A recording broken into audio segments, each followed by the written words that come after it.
Hello and welcome to episode 67 of Let's Talk Tactics. I'm your host, Zach Burrell. Hey, I'm Dana Boone. And we do have a quick announcement. We have confirmation. We've talked about Locke potentially appearing again on the podcast, but he has expressed that his War of the Visions career is going to be pretty officially over. So he has a lot of real life stuff going on, and I think he has some other hobby stuff that he's just more interested in now, which is fair. I mean, I get it. So he will not be returning to the podcast as far as we are aware. Just want to put that out there. I know we mentioned it a few episodes ago. Yeah, so wish him the best. Maybe we'll try to like grab him in like 6 months from now and like blast him with all the new stuff and see what he thinks and just get his opinions or something. It's like a special appearance, but yeah. As of topics for today, though, we do have all the Final Fantasy 6 characters, their weapons, the vision card for Terra, etc. Not for Terra, but released with Terra in mind. And then we'll go into quickly go over some of the new master abilities and talk about the new Odin, which is kind of crazy. So let's get started by talking about Celeste. I think Celeste is probably. Would you say Celeste or Locker the more like it was the more kind of talked about unit? I think it's Celeste because like the whole water Celestoria meta or whatever. But at the same time, Locke is a pretty obnoxious, evasive, light unit that I think people were also talking about. So, I would you would say? say, I would say in terms of impact, they're about even, but Celeste introduces like a new like mechanic, so I think she kind of wins out. Like Mm-hmm. Locke is like he doesn't have anything new. It's just he does it better than a lot of like older evade units, you know. I can But see that. That's Celeste, fair. Celeste having the runic blade and just like absorbing like reflectable magic stuff is is quality content. So yeah. Quality, yes. I will say too, I don't like.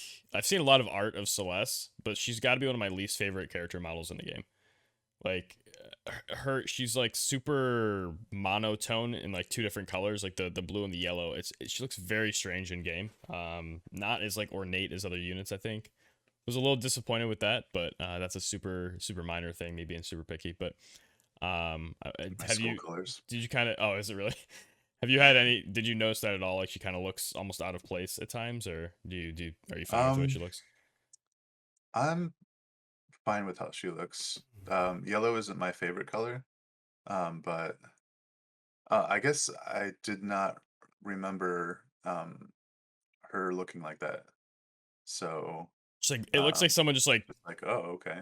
like paint filled yellow, paint filled blue, and like that was it. It's like there's no detail in the game, but I don't know. Maybe I'm not looking close enough, but I mean, it definitely makes her stand out. Like you're not gonna miss her for for someone else. sure, yeah, the blonde hair and the yellow outside, it's like super noticeable on the board, especially in this latest class match when that yellow against blue. But moving into what she actually does, she has a TMR, which is Celeste's battle garb. As a cloth armor.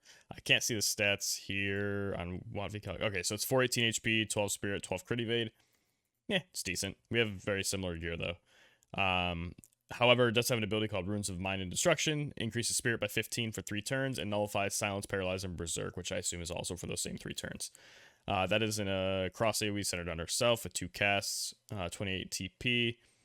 Pretty good. I think you're mainly using that for those status effects, if those are relevant for the class match meta or something that we're dealing with. If like there's a crazy King Mont meta, bring in Celeste with her own TMR on. There you go. But master ability wise, she gets a normal water ally passive, and then she gets Spirit 5 and HP 15%. So just kind of adding on to her sort of anti magic tanking ability, and 90 cost with 3/1 movement. So up front, nothing like too crazy, but we're gonna get into her skills shortly here. But before we do, we got the resists. So well, stats, but we mainly talk about resist and agility for our live PvP brains here. So do these units have the proper summary? Because I know that a couple of the units that released recently, they didn't have like their summaries correct at the bottom. Trying to figure out 67 agility looks right. I don't think it'd be higher than that. That's kind of insane for a magic tank or for like a tanky unit. What do you think about that? Having her specifically at 67 agility. Um, well, so her board gives her 9. Her base agility is 58, and I feel like that's pretty above average for a tank.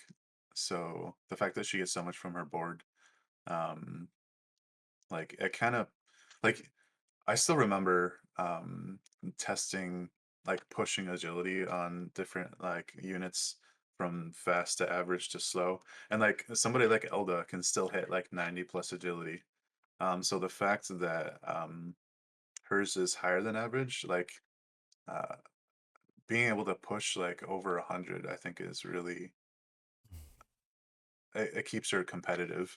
And I've already seen like a few Celestes in this recent class match. So it's kind of interesting because normally you don't bring a tank into live PvP. You know, it's just Right. like you just don't attack them. You just focus on the other units. But It's like the uh, opposite of tank. They're like, all right, you don't hit me, yeah, hit everybody else. yeah. So it's interesting that she's relevant in more than one way, and I think the agility is part of that too. But beyond that, she has like over 5,000 HP after everything's said and done, before gear or anything. So that's very, very crazy unit. Like only 400 something magic, but I mean that's still a high number in general, especially for a unit that is supposed to be more of like a tank. Her resist wise, she has a plus 10% on slash and pierce. She has minus 10% on strike, and then she has positive 15 on missile and magic. So she's weak only to strike by 10%. We take It's those. crazy. And then her status ailment resist, she has 10 to petrify. Sure, if you're gonna put, if you're gonna have petrify resist, you want it to be that lower 10 number because it's way less common. But she has immobilize and slow resist, 50%. These are slowly gaining more value, I feel like. The amount of times I got slowed and immobilized in this recent class match are far above average and very obnoxious, with units like Winter Luartha hitting the immobilizes, or like I got slow countered and that just ended the game. Like I had a chance until that slow counter hit I saw and it that. was brutal. So having those is just kind of like you don't have to think about it. You just have it. It's super nice. Passives. That's what it is. Especially because if we have like if we're specifically building to stop a status resist, typically it's something like stop or like anti charm or things like that. So we have tools to solve that elsewhere. So just having these other softer status effects, so to speak, innately, well, I think is actually pretty beneficial. But yeah, moving on to her actual skills though. Her job is called Imperial Rune Knight. So her first passive is Young General's Resolve that gets upgraded to Undefeated General's Resolve. It gives her 12 defense and 12 spirit and 5 hate. So just it's almost like it's kind of like the old Holy Knights or that like Paladin passive, except instead of health, she gets spirit. And then Imperial Magitech Knight is her other unique one, which gives her move 1 and HP 12%. I look at her other passives. I imagine you're just using her passives, like for her main job. Like maybe Providence of Fire for specific content, or I guess Mage's Protection if you're really building magic resist. But magic resist these days is just losing value because a lot of the magic damage we're getting is slash or missile. So it's it's a pretty good combination though. Like I said, she was kind of missing the Paladin's 12% HP, but boop, it's on the other passive with movement. Like it's nuts. Her unique counter ability is called Rune Guard. Not very unique ability wise though. It's just a 20% chance to reduce damage taken by 30. It's a So sword card. yeah. Uh, but I didn't even notice she had passives because she has magic reflex. So or reactions rather. So I'm just magic reflex all the way. I'd rather have a percent chance to evade Reflect. half the damage in the game completely than block all the damage for 30%. So So what's that? a Sorry. little note there, because I'm not familiar enough with using Celeste. I'm curious how the interaction between reflex and her runic blade works. Like, would she reflex first, or would she absorb it first? So I'm So curious let's about talk about Runic Blade real quick then. So She gets Runic Blade, upgraded Runic Blade Plus. We'll talk about the Plus version. She gets a Runic Shield, which absorbs up to 2 reflectable magic hits, and then absorbs, it says 80x, so I assume 80% of the TP or AP used on that skill for 3 turns for self. So for 3 turns, she has that effect on. Then also gives her Protected Shell, which is insane. So you're asking if when she uses this, if she reflexes a skill, will it trigger the shield? And I'm thinking it's one or the other, and my gut I would tells me reflex first. I would definitely say reflex first because I think she's not absorbing any hit. Because if she Exactly. reflexes, she's never hit, so I don't think she'll get anything from it. But if my options are take absolutely no damage or effects, or I'm gonna absorb some stuff, I'd rather have that than just, you know, Right. have it. Well, I guess I can't say that because if it absorbs and then reflexes, that'd be stupid. Because you It'd be get you have your there's cake a and eat it too. But I don't think that's. I well, can't imagine that's how it works. there's a bit of a drawback to each, I think, and maybe this is semantics at this point, but like, so if the reflex Oh, so procs, 2 hits. yeah, Oh, okay. so So it would eat up one of the charges. yeah, if the reflex procs first and like you're at 0 AP, like you're like, oh shit, like maybe I could have used that AP and like kept Oh, me going. sure, yeah. And if it doesn't, like if the runic blade procs first, then yeah, it's a charge, so to speak. Um, so yeah, I mean, but I guess it's not that big of a deal. It's just kind of interesting. No, I mean those kind of like thought experiments are nice. Experiment's not the right word, but you know what I mean. Like trying to logic through what it should do, and then sometimes we're disappointed and it doesn't work the way we think it does. But oftentimes our intuition Sometimes, is closer to correct. Yeah. But her kind of spam ability for the 14 AP 6 use is Sleep Blade, range 3, 121 mod, 25% chance to sleep, super basic. Then she has Undefeated General's Pride, which I kind of find it funny because like Undefeated General was like the upgraded version of one of her passes, but now it's just her generic version of her starter ability. But gives her 12 hate and 25 single target resist. Solid. Again, modern day tank. She gets built in hate everywhere just for free. Doesn't have to use Taunting Blade for 44 AP. So more and more of the fuck you paladins. She gets Rune Break, which is a pre-damage Spirit Break for 25, and then she has a 170 mod linear 2 range, range height of 1. So a little limited on how you can hit people with it, but the decreasing spirit's pretty sweet, especially before damage. 3 uses 22 AP. We just talked about Runic Blade, which also, why is it Runic Blade if it's a shield? Why isn't it like Runic Barrier or like Runic, like some kind of so defensive thing? it's part of the lore. Like, Oh, okay. like is it the sword she's using? Is it her? Like that kind of thing. I think it's similar with Terra. Okay. Um, Nobody really knows. It's like the Nobody knows. like the backstory, like it's a time of technology, but then they bring magic back. So like magic isn't really well understood, and there's prejudice and stuff. So I had to go play that game. I've it's played the it's beginning of it like 7 times, and I never, actually not 7 times, like 3 times. But I think it's a throwback. Like this isn't the only like Easter egg, like Final Fantasy VI reference. I'm pretty sure it's like an ability you can use in the actual game, so that's why they brought it over. gotcha. Magic Burst is a range 3, as we call it, the Eminence, or what do we typically call this? The Burst AoE. Emanation. Oh, yeah. So I call it an emanation if it's centered on the user, but Oh, yeah, okay. I like to call it a burst AoE because we say cross AoE, so I just say burst Right, AoE. right. No, that's fair. Um, so Magic Burst is a burst AoE. Name works. Pre-damage decreases AoE resist by 20 for targets. That's a 165 mod that also is a magic break by 39%. 34 AP, 3 uses. This has like a range height of 1, AoE of 1. Is just, it's nuts for a sword user to have some crazy AoE like this. I got hit in a really weird angle in class match with it. That was very disappointing for me. I thought I was out of range because I knew it was 1+1, but I thought I had my guys positioned right, but I miscalculated by a square, and it was That was devastating for sure. And the fact that it decreases AoE resist by 31st is just like Like, me using Rafal now. I really respect how powerful that is, and having that on a tank like this is just nuts. But her job 25 skill, it's a 3 range again, range height 1. Sorry.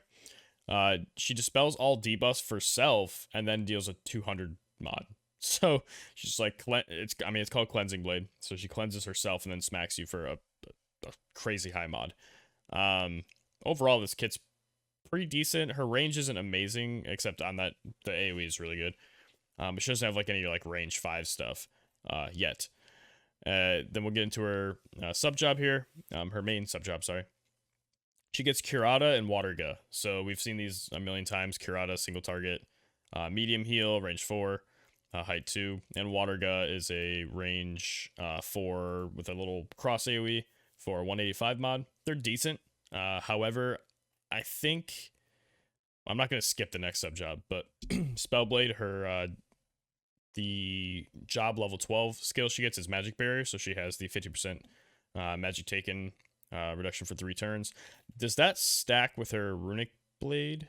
I don't think it does. Yeah, because I think that's going to be... Because I think Runic Shield is a barrier, so yeah, they're going to overlap. But you have options based on the matchup. However, Red Mage, one of our old favorites, she gets Jamming Thrust as the job level 12 skill. Range 5, range height 2, 200 mod, can cancel abilities.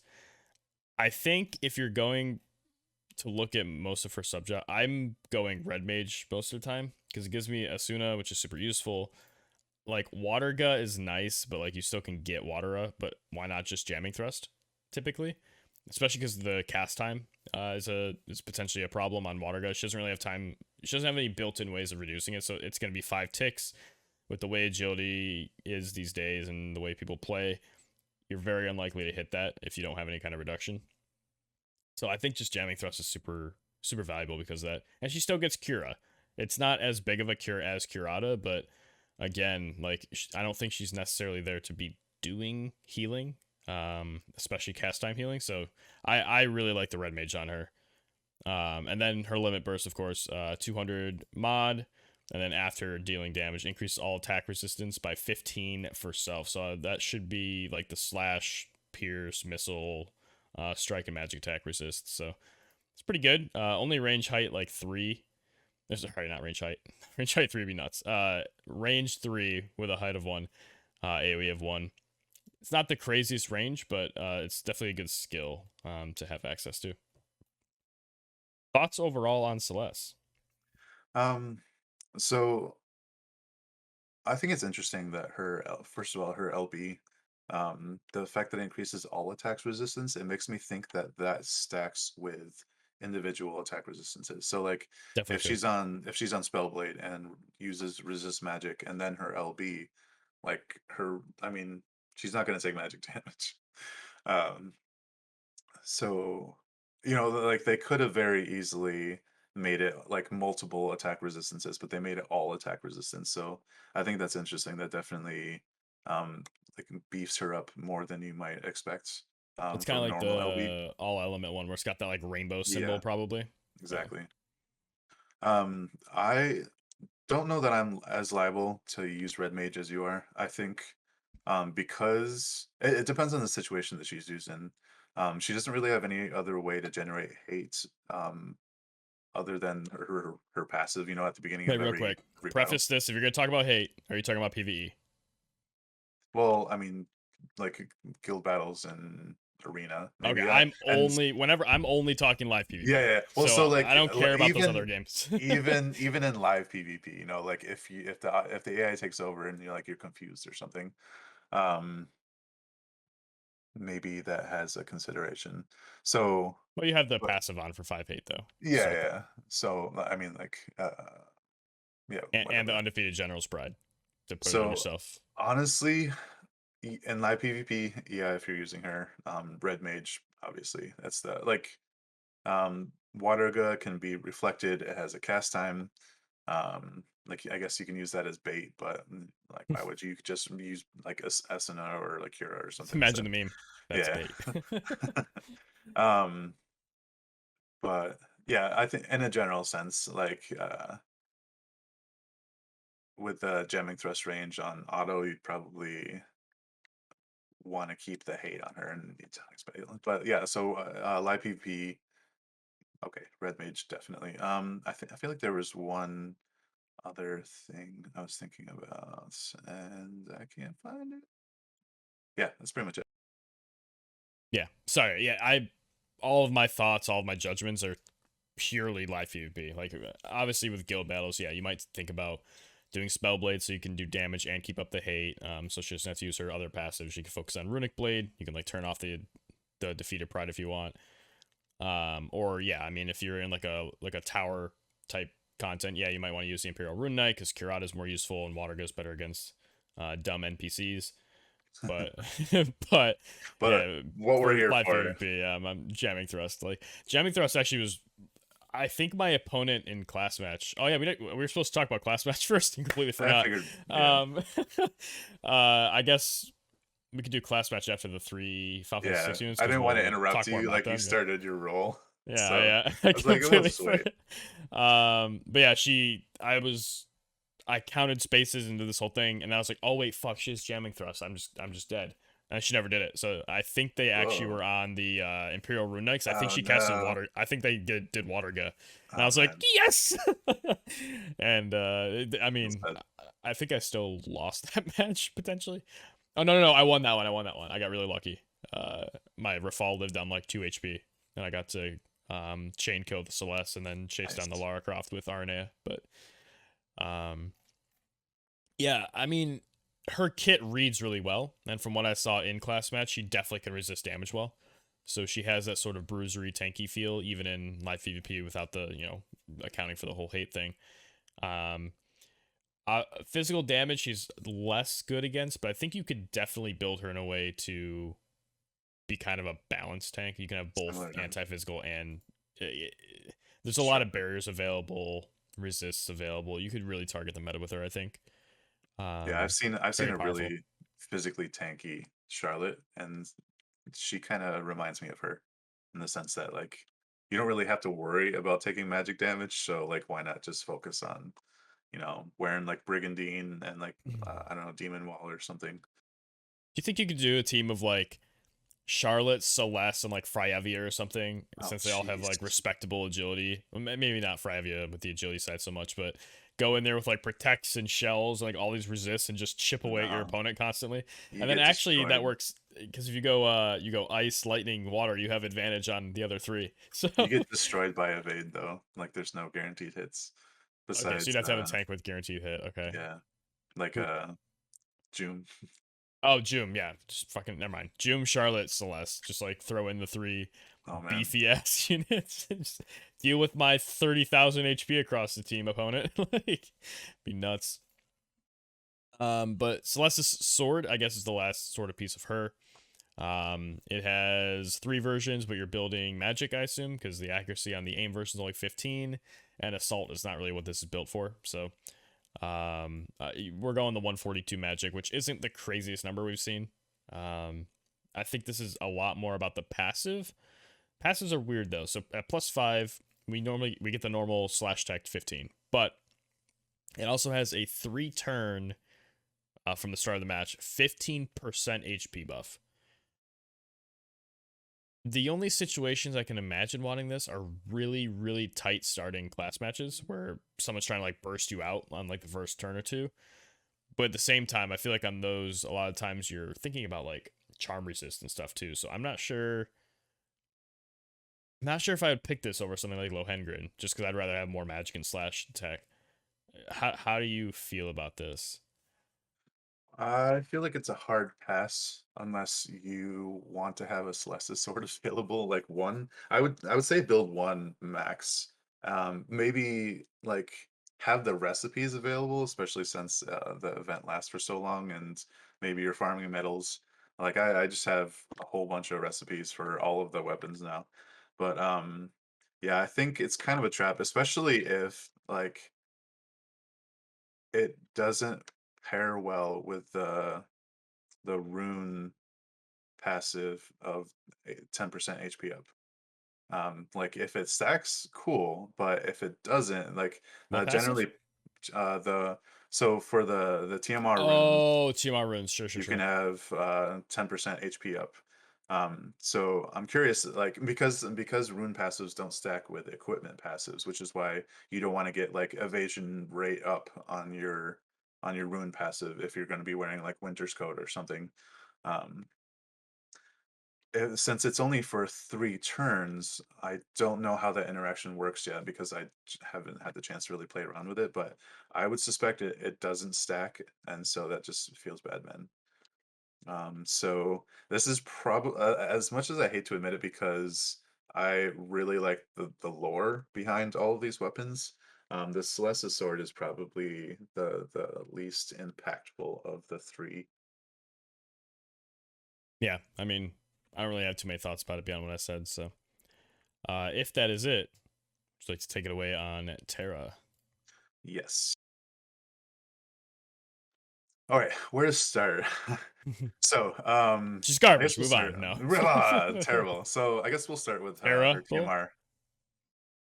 Oh my god, dude. Gotta get So, it in whenever we can. so her TMR is cloth armor. It's called Terra's garb, so you're never gonna forget who it came from. It's 380 HP, 8 defense, 10 spirit, so it's kind of kind of balanced stats all around for I mean defensive wise, and it also has 10 critical evade. That's always just kind of been like a For kind now, of I thing. imagine like in the Yeah. future she'll be like, "Oh my god, I wish I had crit evade," but for Yeah, oh right my now, god. nah. 100 plus crit evade, like yay. So anyways, the TMR skill though is called Maduin's Protection, and I think that's a really cool callback to the game. The effect is it increases evocation gauge boost by up to 40 for 3 turns in a cross AoE centered on her. But for allies, including herself, but it also restores AP by up to 20 for herself. It's 2 casts at 24 TB, so it's a pretty decent skill, both in terms of getting AP back up, but also like if you're trying to like push for like I don't know, getting an evocation and like in a live PvP battle. I haven't really messed around too much with that, but I feel like you would have more of a chance to if you're focusing on this. Especially if you love it so much, you put a bunch of runes on there to make it more effective. So, um, yeah, who knows? I don't really see myself using it. I think that it's just way too easy to use things like Mashri's TMR and like etc. Or Katone's TMR for like the move up and stuff. So this is probably like a PvE thing, but that's to push like trials or raids or something. But anyways, moving on. Besides, like since it's a cloth armor, it looks like all of the cloth users can use it. Terra herself, like you said, with Celeste, all these units are 90 costs. Terra herself has 3 move and 1 jump, like Celeste does. Her master ability has the usual party fire buff, but she herself gets 10 AoE res and magic 5%. What? Thanks, I guess. 5%. um, Thank you, sir. Might have another. Put that to 10. right. So her unique job is Magitech Elite. Again, another throwback to the game. She also gets Blade Soul and Paladin. Stats. Her stats are also pretty decent. Um, her agility is 56. Again, that's kind of average for like a caster, like she is, like a magic attacker, I guess. Um, I'm actually kind of glad that she didn't break 60 plus because I feel like that would be a little bit too much for her to. Just 60 with the board at least. Yeah, yeah, yeah. Base magic of 366. Again, not overpowered, but she has like a decent magic stat overall. Her HP is kind of crazy. She ends up with just as much, if not more, HP than Celeste, which is crazy. Like, didn't we say that Celeste had like four? 5.3. Okay, 5.3. Okay, so she has 4.5. I mean, Um, still a lot though for yeah, definitely, especially Celeste just because has a of ridiculous amount. her master skill as well as her board. Yeah. Um, so she gets obviously 20 ice res, She is vulnerable to water, -10. So she has a little bit worse resistances than Celeste. So her slash, missile, and magic are all 10%. Pierce res is at 5%, and she has that -10 to strike that Celeste also has. Um, her status ailment resistances, she has confusion and disable 50%. Pretty good. I honestly, I'm glad that she has disable resistance, 50% over immobilize, even though I, she's not that mobile. Um, disable just kind of shuts you down. Like I hate disable more than immobilize. Oh, If of course. yeah, Yeah. so and the 50% confusion res, I mean, it's all right. I feel like that's like it's gonna make it even easier for her to counter Agrius. I don't know. And she also has 10% poison res. So, it's a little bit, I don't know if it's going to help. But not too, I don't really have any complaints about her resistances. What do you think? It's nice to have a little bit of poison res as a unit with Immortal Spirit. So that Yeah. does synergize a little bit since poison don't give a fuck about your Immortal Spirit. But Yeah, I like that. otherwise, yeah, I mean, disable's great. So onto her skills, her passives, her Magitech Elite uh, passives are Inherited Power, where she gets Magic 24% and Magic Resistance 12%. Her other one is Maduin's Guidance, which is it boosts her evocation gauge raising ability for herself by 60. I'm assuming that's 60%, just like all the other evocation gauge boosts. Her Blade Soul gives her Mind Body Unity and Blade Soul lore, so she has that agility and Spirit Pen from Blade Soul lore. And if you want to build her more tanky, between Mind Body Unity and Holy Knight's Protection, she gets like Spirit and HP and defense. Honestly, though, I would probably be using Inherited Power and Blade Soul lore. Um, Yep, those are agreed. kind of the more PvP focused ones. She has an interesting set of reactions. So she, like her Magitech Elite, is AP Counter Absorb, which is to me it's basically like a Golbez AP counter. I think it has the same range of 3, range height of 1. You count the chance to counter damage, 30% chance instead of 20, so it's like an Aeon Bond reaction, and it absorbs 20% HP and countering the damage. So that's crazy. It absorbs it. So yeah, I'd pretty much always be using it on her. Like, unless for whatever reason you're trying to have her use her as a physical tank, in which case you would use Paladin's Guard. I don't really see using Preemptive Revenge, especially. Well, I mean, it is a magic slash, but I mean the other two are just way more useful. Okay, so like you said, their bread and butter skill for Terra, 8 cast, 13 AP. It's called Sonic Pulsar. She has kind of an even mix of like magic slash attacks and like um, magic attacks. That is um, actually pretty cool. yeah, so Sonic Pulsar it is pretty cool. It's got a range height of 2 and a range of 3. So like the range height of 2 there, I think is more of a priority. So that's why I said that first. Generally you see these bread and butter skills like range height 0 or 1. So that's pretty cool. She just has a TP skill, Commune with Espers, where you just raise the gauge by like 25%. I did Um, not know she had that. yeah. That's interesting.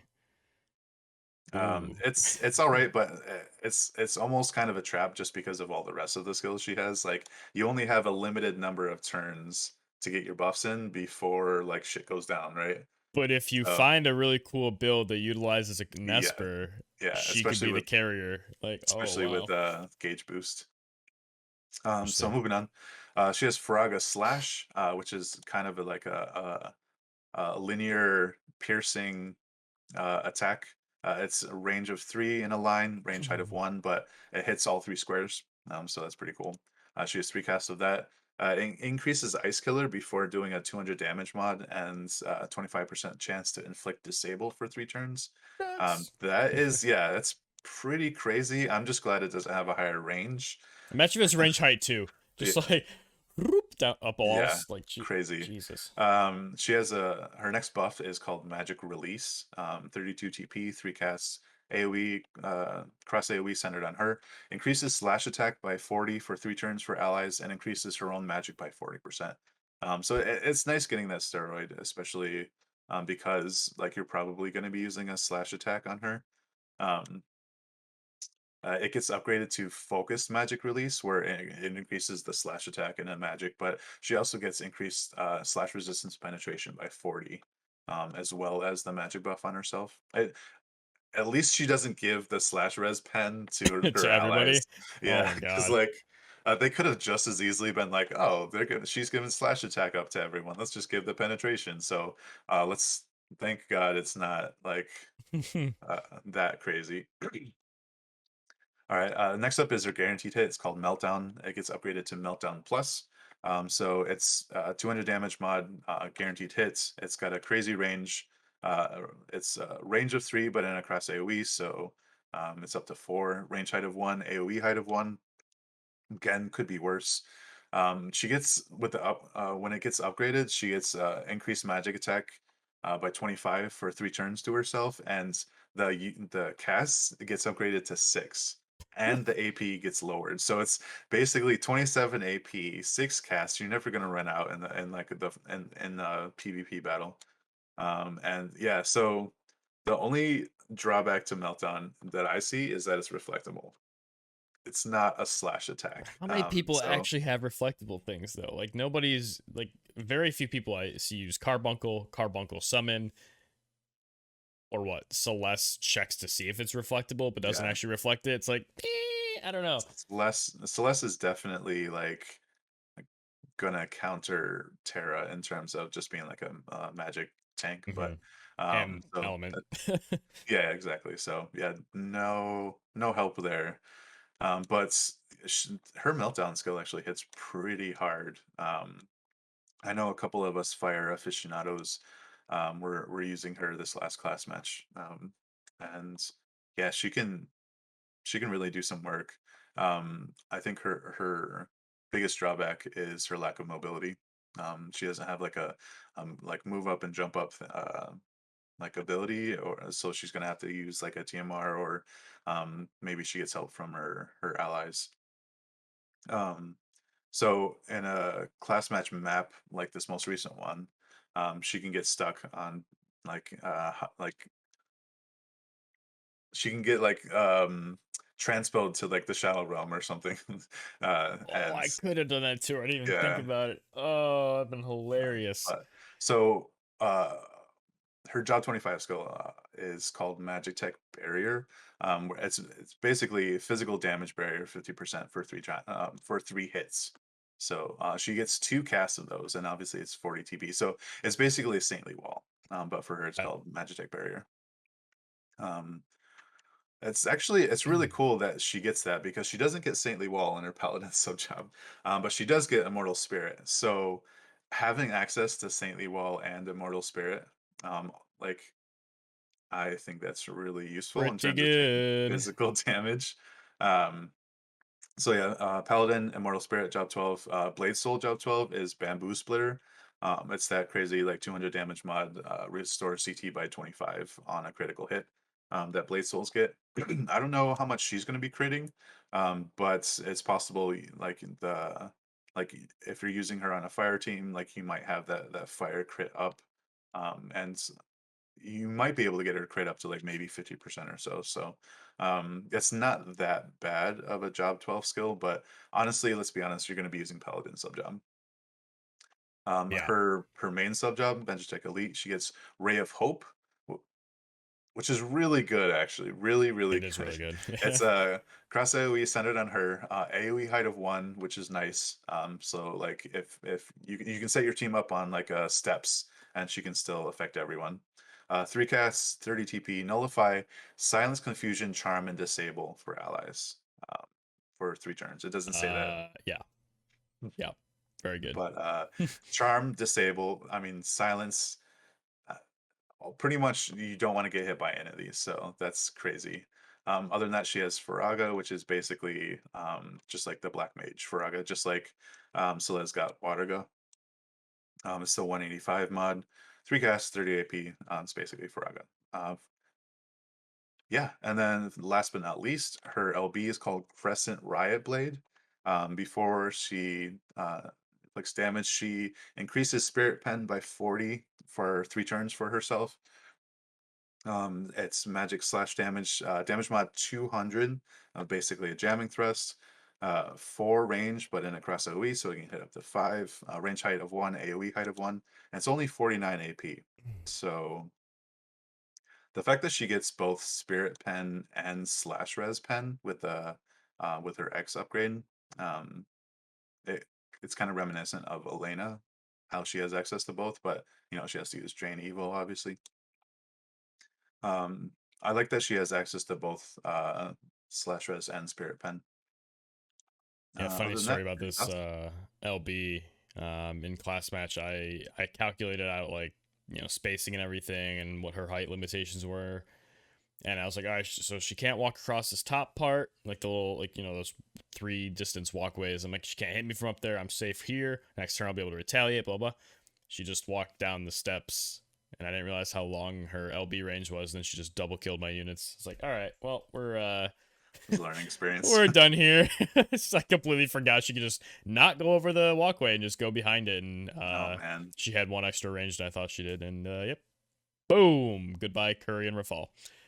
So I that was I rough. like I like that her OB, like, she increases her Spirit Pen. She buffs that before she does the damage. Oh, of course. Um, Anything that does it after damage, I feel like is just like, what? What a piece of It shit you are. annoys me. Um, Yeah, she's pretty good. Yes, having that 100% hit chance, especially as a different damage type, in addition to just like disable attached to this crazy Fyraga with a high damage mod. The buff, like you said, she can have Spirit and Slash Resist Pen all built in. She's got the Spirit on the passive as well from Blade Soul lore. Like, she has a lot of tools. And I do think if we ever have a rule set though, where there's like no Immortal Spirit, she probably doesn't use Paladin anymore, yeah, unless you really value Sentinel. Because I imagine you Saintly would just go Healing. back to the Magitech Elite, honestly. So The Saintly Healing is basically like fucking Halloween Review, honestly. It oh, that's true. 'Cause she does has a Magic lot. High. That's But tough. yeah, Ray of Hope. Like, if you are short on TMR choices, like, yeah, it's hard to beat the nullify status ailments. Do It's you a ever nice tool to see have. do you ever see a situation where you'd be using Blade Soul on her? Now, Because building her crit, having that dispel, like the Slate Wiper AoE, the Brave Breaker, like, if you build her for crit, I feel like how is her you accuracy might though? be. Because like you still have to hit these in Yeah, order to get exactly. those dispels and everything. It's kind of like the spell spread. Like on Rafal, I noticed that because it's after, it was a lot less valuable against like the evade teams, for example. Because if you Yeah, can't hit him, it doesn't matter that you dispel. If it was the other way around, where it was like if it somehow knew you were going to crit, so here's the dispel, and then we'll check for damage. Like I guess that would be another thing, but having it dependent on crit and also dependent on hit right. is just that's a little too much for me, I think, from her. But then again, I That's don't really a know how her stats all work together, so maybe that's she's good. got more capability. That's a good point. Like, if she had like an accuracy passive, and if the fire in general had a unit that could like buff accuracy for their allies, then I can see building her for accuracy and not needing meltdown as much. But yeah, she really has to rely on meltdown to hit evade units. So yeah, I think that's probably the turning point in terms of using blade sword or not in PvP. Yeah, it would just take a lot of testing for me. I would have to do some analysis there of like, all right, we're gonna go in and we're gonna use these skills over and over, see how many times we crit, see if the the average is where it needs to be, and go from there. But uh, yeah, I have no other thoughts on her specifically though. So All right. So moving on to her sword, yeah, Terra's sword is um, it's got magic, aim, and critical, and I can see people being tempted to build like critical for that 15 crit rate, like we were talking about, like trying to build her towards crit. But the aim isn't really attractive at all. It's only got 10 accuracy and 105 magic. Honestly, I'm just gonna focus on the magic. It's 150 magic. The fact that the passive for this is just Spirit Pen doesn't make it as attractive. I kind of wish it was Spirit Pen and slash attack. Um, Like the 10 y- and 10. well, not even that, like 20 and 15. Jesus, so you I just know want like that's the that's most kind of broken thing. well. So Well, because this works with her that magic would attack be stuff. Like she has like this helps meltdown, right? But it doesn't help the slash stuff. So it kind of like melds it so together. for it to be like 20 and 15, it would probably need to be a UR. So like that's kind of out of the question. But who knows? Maybe eventually it'll get upgraded the way that Thancred's Gunblade got upgraded. The problem that I have with this, I was just having this conversation like yesterday on the PvP server, is you can build a rune passive for 10 Spirit Pen. So the for best in slot for her, this is no longer really this it's like third for her, I think. Maybe second. So like the difference between having this 20 Spirit Pen and like the 10 from the rune passive, I think I would rather use Elena's sword straight just for like the stat block, and then just try to have the 10% Spirit Pen on the rune on top of like the 10 slash attack that she gets on the Astrea sword. What I is the slash attack passive if you put it on a rune? 10. So it's like All right, so do you want 10 spirit and 15 slash, or do you want 20 spirit and 10 slash? right. So Pretty sure you go with the second one, right? Because spirit pen's way more valuable than slash attack. Because slash attack's just a right. mod, but if they resist it, they still resist it. Like I think that the penetrations are getting way more valuable than just Yeah. raw attack these days. So I don't know if I guess maybe the bad part of that is then you have to start making slash attack runes, which is generally not where you want to be because you want to have more generic like spirit pen. But I think that would end up being more damage typically, right? Because you're cutting out 10% more of their spirit instead of adding a 5% mod. Yeah, I guess it comes down to like how much spirit you're really trying to penetrate. It's Um more effective against squishy targets, the way you're saying it, I think. And the way I'm thinking is more of like covering our base if we're against something that yeah. has at least like 20, 30 spirit. Also, it doesn't hurt that the conversation was about Elena. Like which one I think it's like sort of like Estrella and then this. Um yeah, I don't know, maybe this is better, but I don't know. I'm kind of swinging back to Estrella in terms of just like how many more stats you get on that versus just like the spirit pen on this. But yeah, no, that's a good point. Like the slash attack rune plus the 20 spirit pen plus her LB, which adds 40. Um, And the passive save 100% spirit pen. it's very nice. It's very Um, good. so yeah, I don't really have too much more to say about it. Um, I like the lore behind it as Of usual. course, yeah. The lore master. What about her vision card? Yeah, so let's talk about Omen. Did Um, Fire get a good vision card finally? Uh, yeah. Okay. Yes, it did. Okay. So Omen is limited to this event. So if you're still on the fence about picking it up and you have like well, let's be honest. If your fire roster is built out, like you have Fire Glaciella or Summer Catone or whatever, like you're probably gonna want to pick this up. I thought you So just said reggaeton. reggae. Summer Catone. I don't know how I heard like an extra syllable in there, but All right, so the stats on this, 354 HP, it's not bad. 20 AP, which is I feel like whenever there's an AP or like a luck or a dex or something, it's always like, huh, interesting. And 138 magic is kind of average. I wish it was a little bit higher. The unit bestowed effects are for fire, you get fire attack up 10 and HP up 5%. For Terra in particular, she gets a magic buff of 20% and an agility buff of 5%. So uh, overall, pretty helpful for her. I think she could use a little bit more. She could stand to use a little bit more agility. So, um, and magic buff is always nice.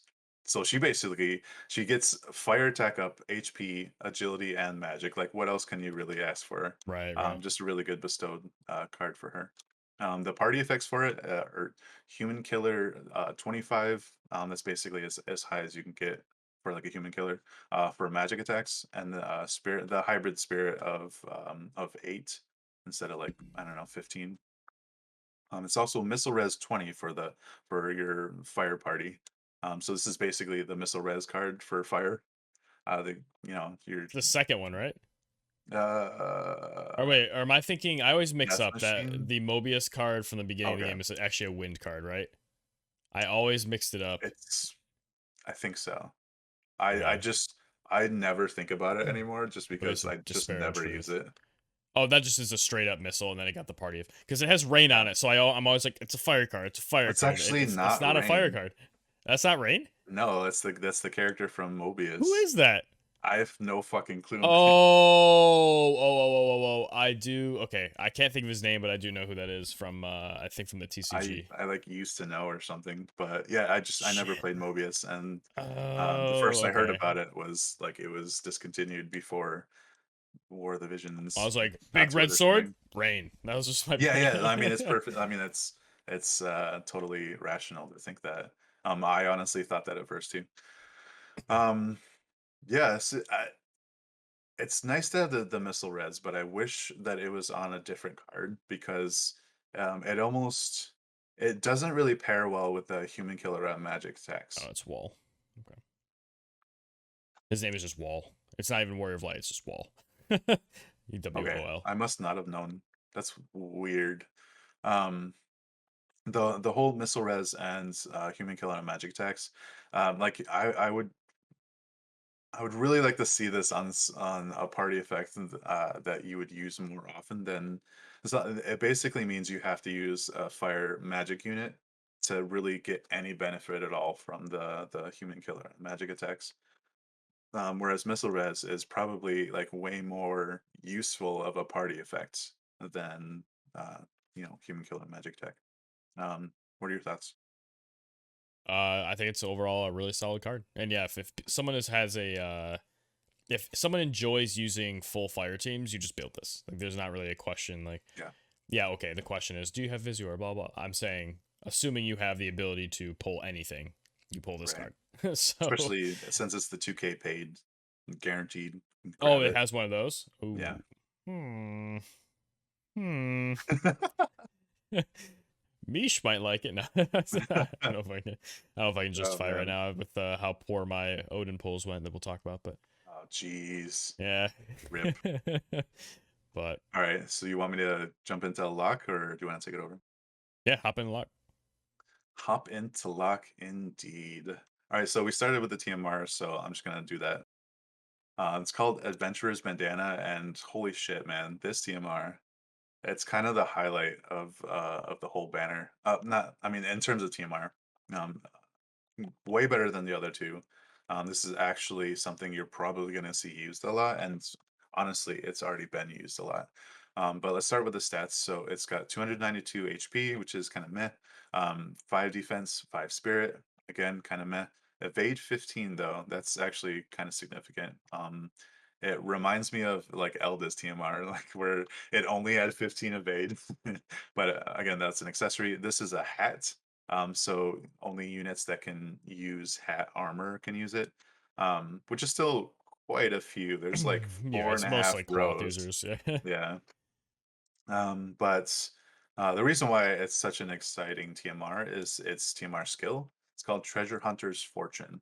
It's got two casts at 24 TP. The two casts is important. Because the skill, you would expect it to only have one cast. And that's increased agility by 20% and luck by 20% for 3 turns in a cross AoE centered on yourself. So AoE height of 1, like I was talking about before with Terra's buff. The fact that you can use it like on like a height variation of 1 is really useful compared to say like double resist, where like you increase your pierce res and your missile res, but it's got a 0 AoE height, so you have to be on the same elevation. It's really annoying sometimes when you're trying to close in or when you gotta buff your whole team. Um, I think people are using this more than the Wells TMR in terms of live PvP. because of the agility as well as the luck. But honestly, the fact that it has two casts also has some factor in like it being used more because if it was just one cast the way that Luel's team was, I think the disable and stop resistance or nullify I think are just way more useful. um it's mostly I mean let's be honest, the luck was an awesome buff, but you mostly used it for the stop nullify. I don't know, man. um, I've seen some annoying shit with evade teams. We're like, oh, like this buff, this one. Okay, we're good, we're good. Then they go Lou well buff. I'm like, fuck, now I can't hit him. yep. Like, Yeah. it's so Like good. yeah, it was almost like necessary against like the Catone rushes that used to happen. So this can't really compare to that and just shutting down like a unit's almost entire usefulness in the first turn. But it's still a really good like evade buff basically, and I think that's why we're seeing it so much. The fact that it has two casts, like you can cast it in the beginning, like if you think you're being rushed, and that you can still cast it again to sustain the evade later on. So that's pretty useful. It's nice to not feel like you're gonna waste something because like you can buff in the beginning of the game and some people will time you Yeah, out where they're like, all right, well I'll just avoid you till that buff wears off, like Llewell's yeah, being one of those. But this one you can do it, approach, and know that you can refresh it later, which is yeah. I think it definitely might go unnoticed how powerful and effective that is to have as an option. So back to Locke. He's again, these are 90 cost units. He's got base move 3, jump 3. His master ability, he's got the party the light buff, obviously, and he gets evasion rate of 5 and decreased AP consumption of 15%. Um, and the decreased AP consumption on his master ability, I think that's kind of underrated. Like most people are like, will probably look at that and be like, okay, that's cool. But I think it really comes into play more than you might expect, just because he doesn't have to buff it. It's just like Right. all of his AP expenditures are lowered and just from the beginning. That's crazy, especially once we get into his skills. But moving on to his stats, he's just pretty much all right. Let's get in. So he's got a base agility of 60, which it's nice. To have a base of 60 or above, just to get like over that kind of hump instead of 58, 59 or whatever. Um, I feel like sometimes that is a consideration for how high you can push somebody's agility. It's Um, an extra like one agility on if you have a 10% buff. I mean, it's an extra point, right? Yeah, exactly. If that's like the only thing you're buffing is like the like 10% buff, whatever. We could talk more about that ad nauseum, honestly. He gets 8 from board, so he gets 68 agility total. His HP is kind of decent for like an evade almost bruiser. He's got like basically 3k HP. His base attack is 399. I feel like that's pretty high. I mean, it's not like fucking crazy like 700 total, but he ends up with like almost 600. So he can push his attack pretty high. I think I've seen attack totals of like 12, 1300, and without even being like a soldier sub job or anything, like that's pretty notable. Yeah. Very, very insane. uh so onto his resists. He doesn't really get the resist spread that the other two units get. He has slash resist 10. He has no pierce resist base. He has the same strike vulnerability, minus 10%. He has missile res 15% and minus 5 magic res. Um, so like the fact that he takes more magic damage than the other two, I feel like is a little, you're like, holy shit. Like he doesn't really do too well against like Black Rose Helena, for instance. Like you're probably not going to be buffing magic res on him, and like obviously she's going to have to use Black Rose Judgment, but it might hit harder than you might expect. So you gotta be aware of that. At least he's not as bad as Engelbert, right? Yeah. So his status elements, he gets 50% poison res and 50% charm res, with a 10% sleep resistance as well. Obviously, charm resistance, fantastic. The 50% poison, like you said, like it's I think poison is more relevant now, especially with more the merrier with her high accuracy, being able to inflict poison, especially with Dark Odin now. Like I think he increases poison chance to inflict. So that's it's cool that he doesn't really have to worry about that. But I think I would rather see like disable res or stop res on him, especially. I mean, like for any evade unit, like you would wish them to have this for like a natural advantage, right? Yeah. I mean, poison's definitely way more common now than it used to be. So Yeah, I'm starting to enjoy having the just occasional random, quote unquote, random poison resist on units. right. You just have to rely on frostbiting him instead. Yeah, right. All right, Boy, so do on I. to onto his skills. So his main job passives are Treasure Hunter Secrets, which increase move by 1 and agility by 12%, and Mysteries of the Dagger, which is his defense pen 40 and evasion rate. I think JB79 did a really good analysis of Locke. If you haven't seen it, you should check out his video on him in particular. Locke, he kind of lives this. He's got this dichotomy going on inside. It's either you can build him for evasion or you can build him for accuracy. Um, and it's really hard to give up his mysteries of the dagger, that defense pen 40 as well as the evasion. But you can build him towards accuracy instead, where his Nightblade Master, you get that attack up and accuracy up, but you decrease his evasion. As well as flurry enhancement, which upgrades his flurry counter and gets the accuracy up of 20. But I think most likely we're going to see him on his evasion build. Excuse me, with the evasion rate buff of Mysteries of the Dagger and the agility buff from Treasure Hunter Secrets. And the I move 4. Let's, I mean, yeah. yeah, I mean, the move So 4 is yeah, big. if you see Locke moving 4 spaces, obviously he's got a jump of 3, which is like why. Then he's probably going to be an evasive boy, BOI. BOI. Yeah, boy. But if you see him moving 3, then you can kind of take that into account in terms of like he's probably on an accuracy build instead. His reactions, let's be honest, he's got reflex. You're probably going to be using that.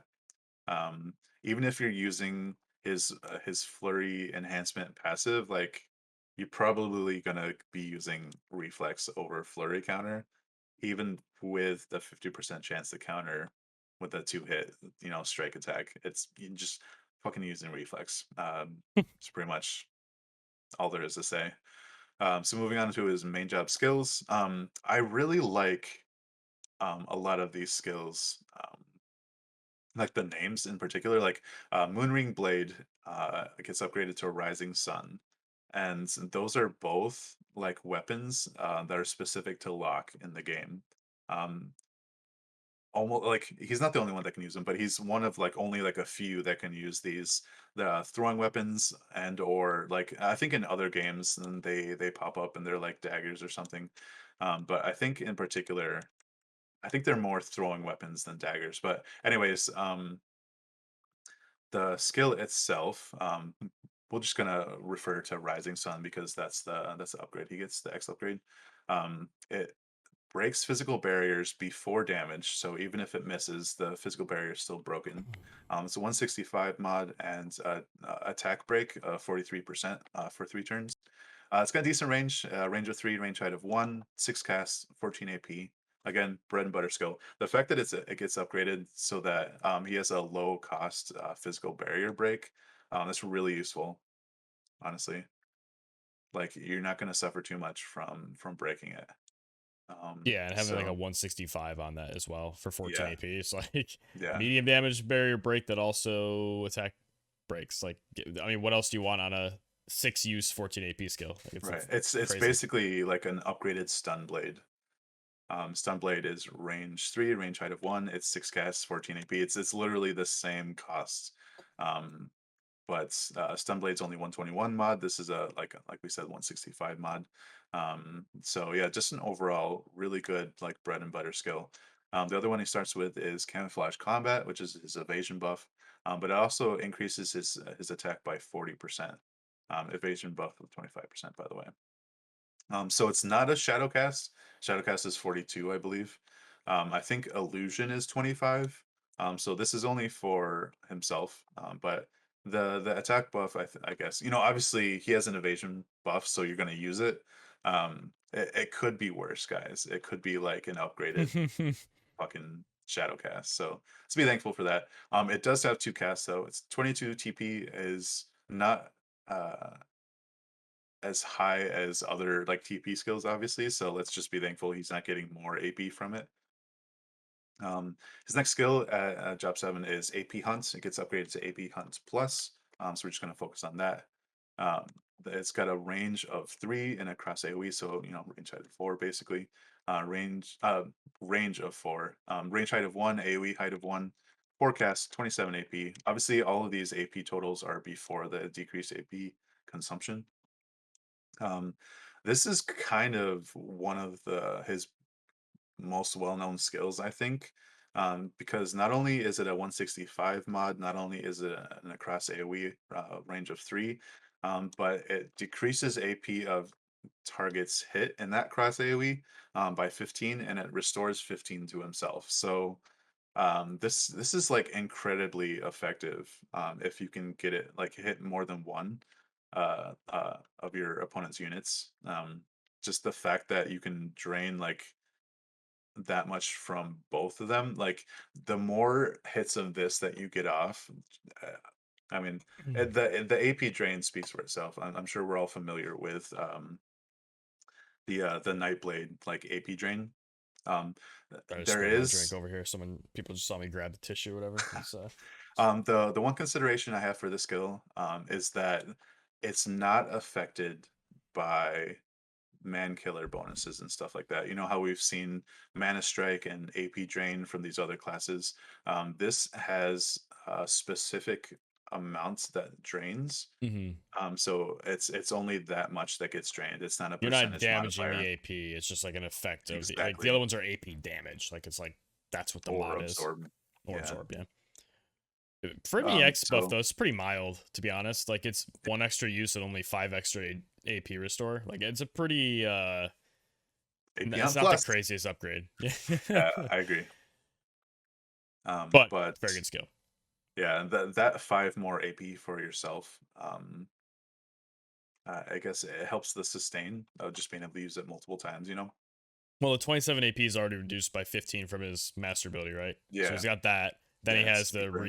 the restore. Like it's gonna be almost, let's see, 15% of 27 is like roughly, it's like 3 or 4 probably less.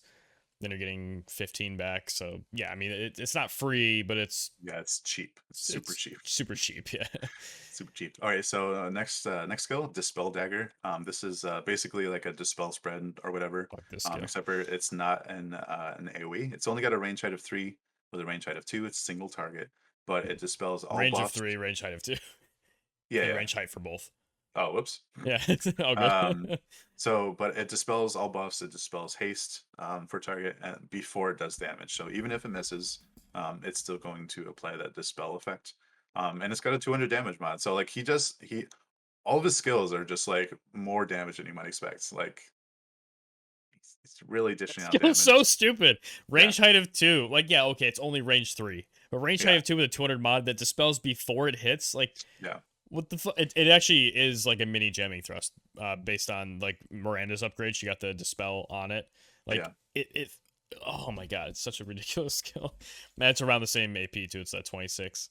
I yeah. think So that's jamming 24. thrust is 24, but So man, yeah, another really good skill to have in his kit. Between that and like the physical barrier break. Um, Well, he doesn't have like a defense break really, or well, we'll get to that later. So, his next skill is called Adventurer's Wisdom. This is another interesting buff that we haven't really seen too much, if at all. So the first part of it is unit resistance 15 for 3 turns, and the next is 50% chance to counter like reaction for 3 turns. So basically, how I understand that this works is it prevents your attack from proccing a reaction. Yeah. Instead of decreasing their chance to react, it decreases your chance to proc it. Proc it, yeah, Which, exactly. So by 50%. So like a reflex, instead of like 15, it would be like 8%, basically, to proc off of, as long as you have this buff on. I interpreted it as like when you use a skill, you have a 50-50 chance of you're either gonna potentially proc a reaction or not proc it, and then it would go to the proc. So you're saying it reduces their base Well, I chance. mean, it's kind of the same thing. No, it's not. It's It's not even not. close. No, because either they have the 7.5, which would round to 7%, I would Yeah, assume, 7%, or you have a 50% chance of it being 0 or a 50% chance of it being 15%. right. So Which, it's if you talk about the frequency of it hitting, yeah, it's around the yeah, 7%, if but you have it's the not a chance seven to percent chance over for it to time. proc. Yeah. Like So it's I guess the it's fuzzy. wording on it is confusing. Like I think it's the Uh, potential for you to proc a reaction. yeah. So like Um, I've seen other people talking about it, and from their conversation, my impression of it is that it reduces the chance for the counter to proc. So that's why I have the impression that reflex, for example, only has an 8% chance to proc, so not a it'd 50% chance that be it just doesn't like activate at all. But again, the wording on it, I guess we just need to the way to test it too. see. You can see the Yeah, chance right in the corner, like when you go to exactly. hit somebody. So you just see if it's 10% or whatever it is. Yeah, and I think that's another reason why. Would it be more I effective? can't remember if I've seen that, because I've actually used this a lot. But stay tuned. This is why a live audience, I think it would be helpful, because when we have like little hangups like this, people more in the know for like specific stuff like this can help. So, but yeah, let us know in the comments if you know better, and yeah, we'll go from there. So his job 25 skill is called Boon of the Phoenix. This is his re-raise skill. But the fact that he also has a small AP restore So dumb. on top of it is like, 32 what? TP. 32 Yeah, TP with a so 5% AP regen and re-raise. yeah, Like what the fuck? the 5% AP, I think he gets like 7 or 8 AP per. I mean, it's better than nothing. I mean, that's basically like another It, ability over 3 turns that it's an AP hunt. It's yeah, gonna cost another like AP 7 hunt after you get the basically. stuff back, right? It's just gonna be like Um, infinite AP hunts. yeah, just why? I mean, like, it's cool that he gets to re-raise, but yeah, the AP restore on top of that is interesting, especially like considering like who you want to use like bells, for instance, on, or like Ember Light, fucking Vitality or whatever it's called, for the medium AP restore. I think the AP restore on this, when you can actually use re-raise on a map, which you couldn't on this last class match, the AP restore still worked. I think it's more liable for people to use like his TMR, for, or like obviously the Wells TMR, for like the to increase his evasion, especially since he has AP hunt, for example. Like he can get away with trying to maximize his efficient use of AP, more than maybe some other units that don't really have as efficient of a AP consumption. But yeah, so that pretty much all of his skills kind of speak for themselves. I really have no complaints. So moving on to his main sub job, he has Stranded, which is a range of 3, range height of 1, 3 casts, 24 Mm. TP buff. Well, not really exactly buff, but it decreases CT by like 50x for target. Um, 50%. is that 50%? Because if it was I think it's by 50, it 5%. would be Yeah, 500. I feel like it would be like 5%. I don't think it's that sizable. Well, because if you go to like Mish, for example, Yeah. let me check his real quick. Because Actually, no, his I think it is is It would be Steal decreased by 50, but the 50%. 50x makes it percent. I think that's just the way it like displays here. Let me check Mish because his job 25 skill, yeah, decrease 50x means 50%. Okay, cool. Okay, Yeah. so it's good to know that. So it's basically a steal time with a chance to proc a slow to make Just him fuck it. to Can make you his imagine target. that? Just like you're out of it. If you proc a slow after a steal Yeah, time, that is for two just turns. so backbreaking. That is Let's brutal. let's just be thankful it's a 25% base, because especially like what's the slow reaction called? I don't know Slow why I'm counter. blanking on that. Yeah, slow counter. The fact that that is like a 50% chance base, I'm pretty sure. Like, yeah, that can really turn the tide of the battle, especially Sure like you were can. just saying, like that slow proc really hurt you. Um, Ended the game, you might right. say.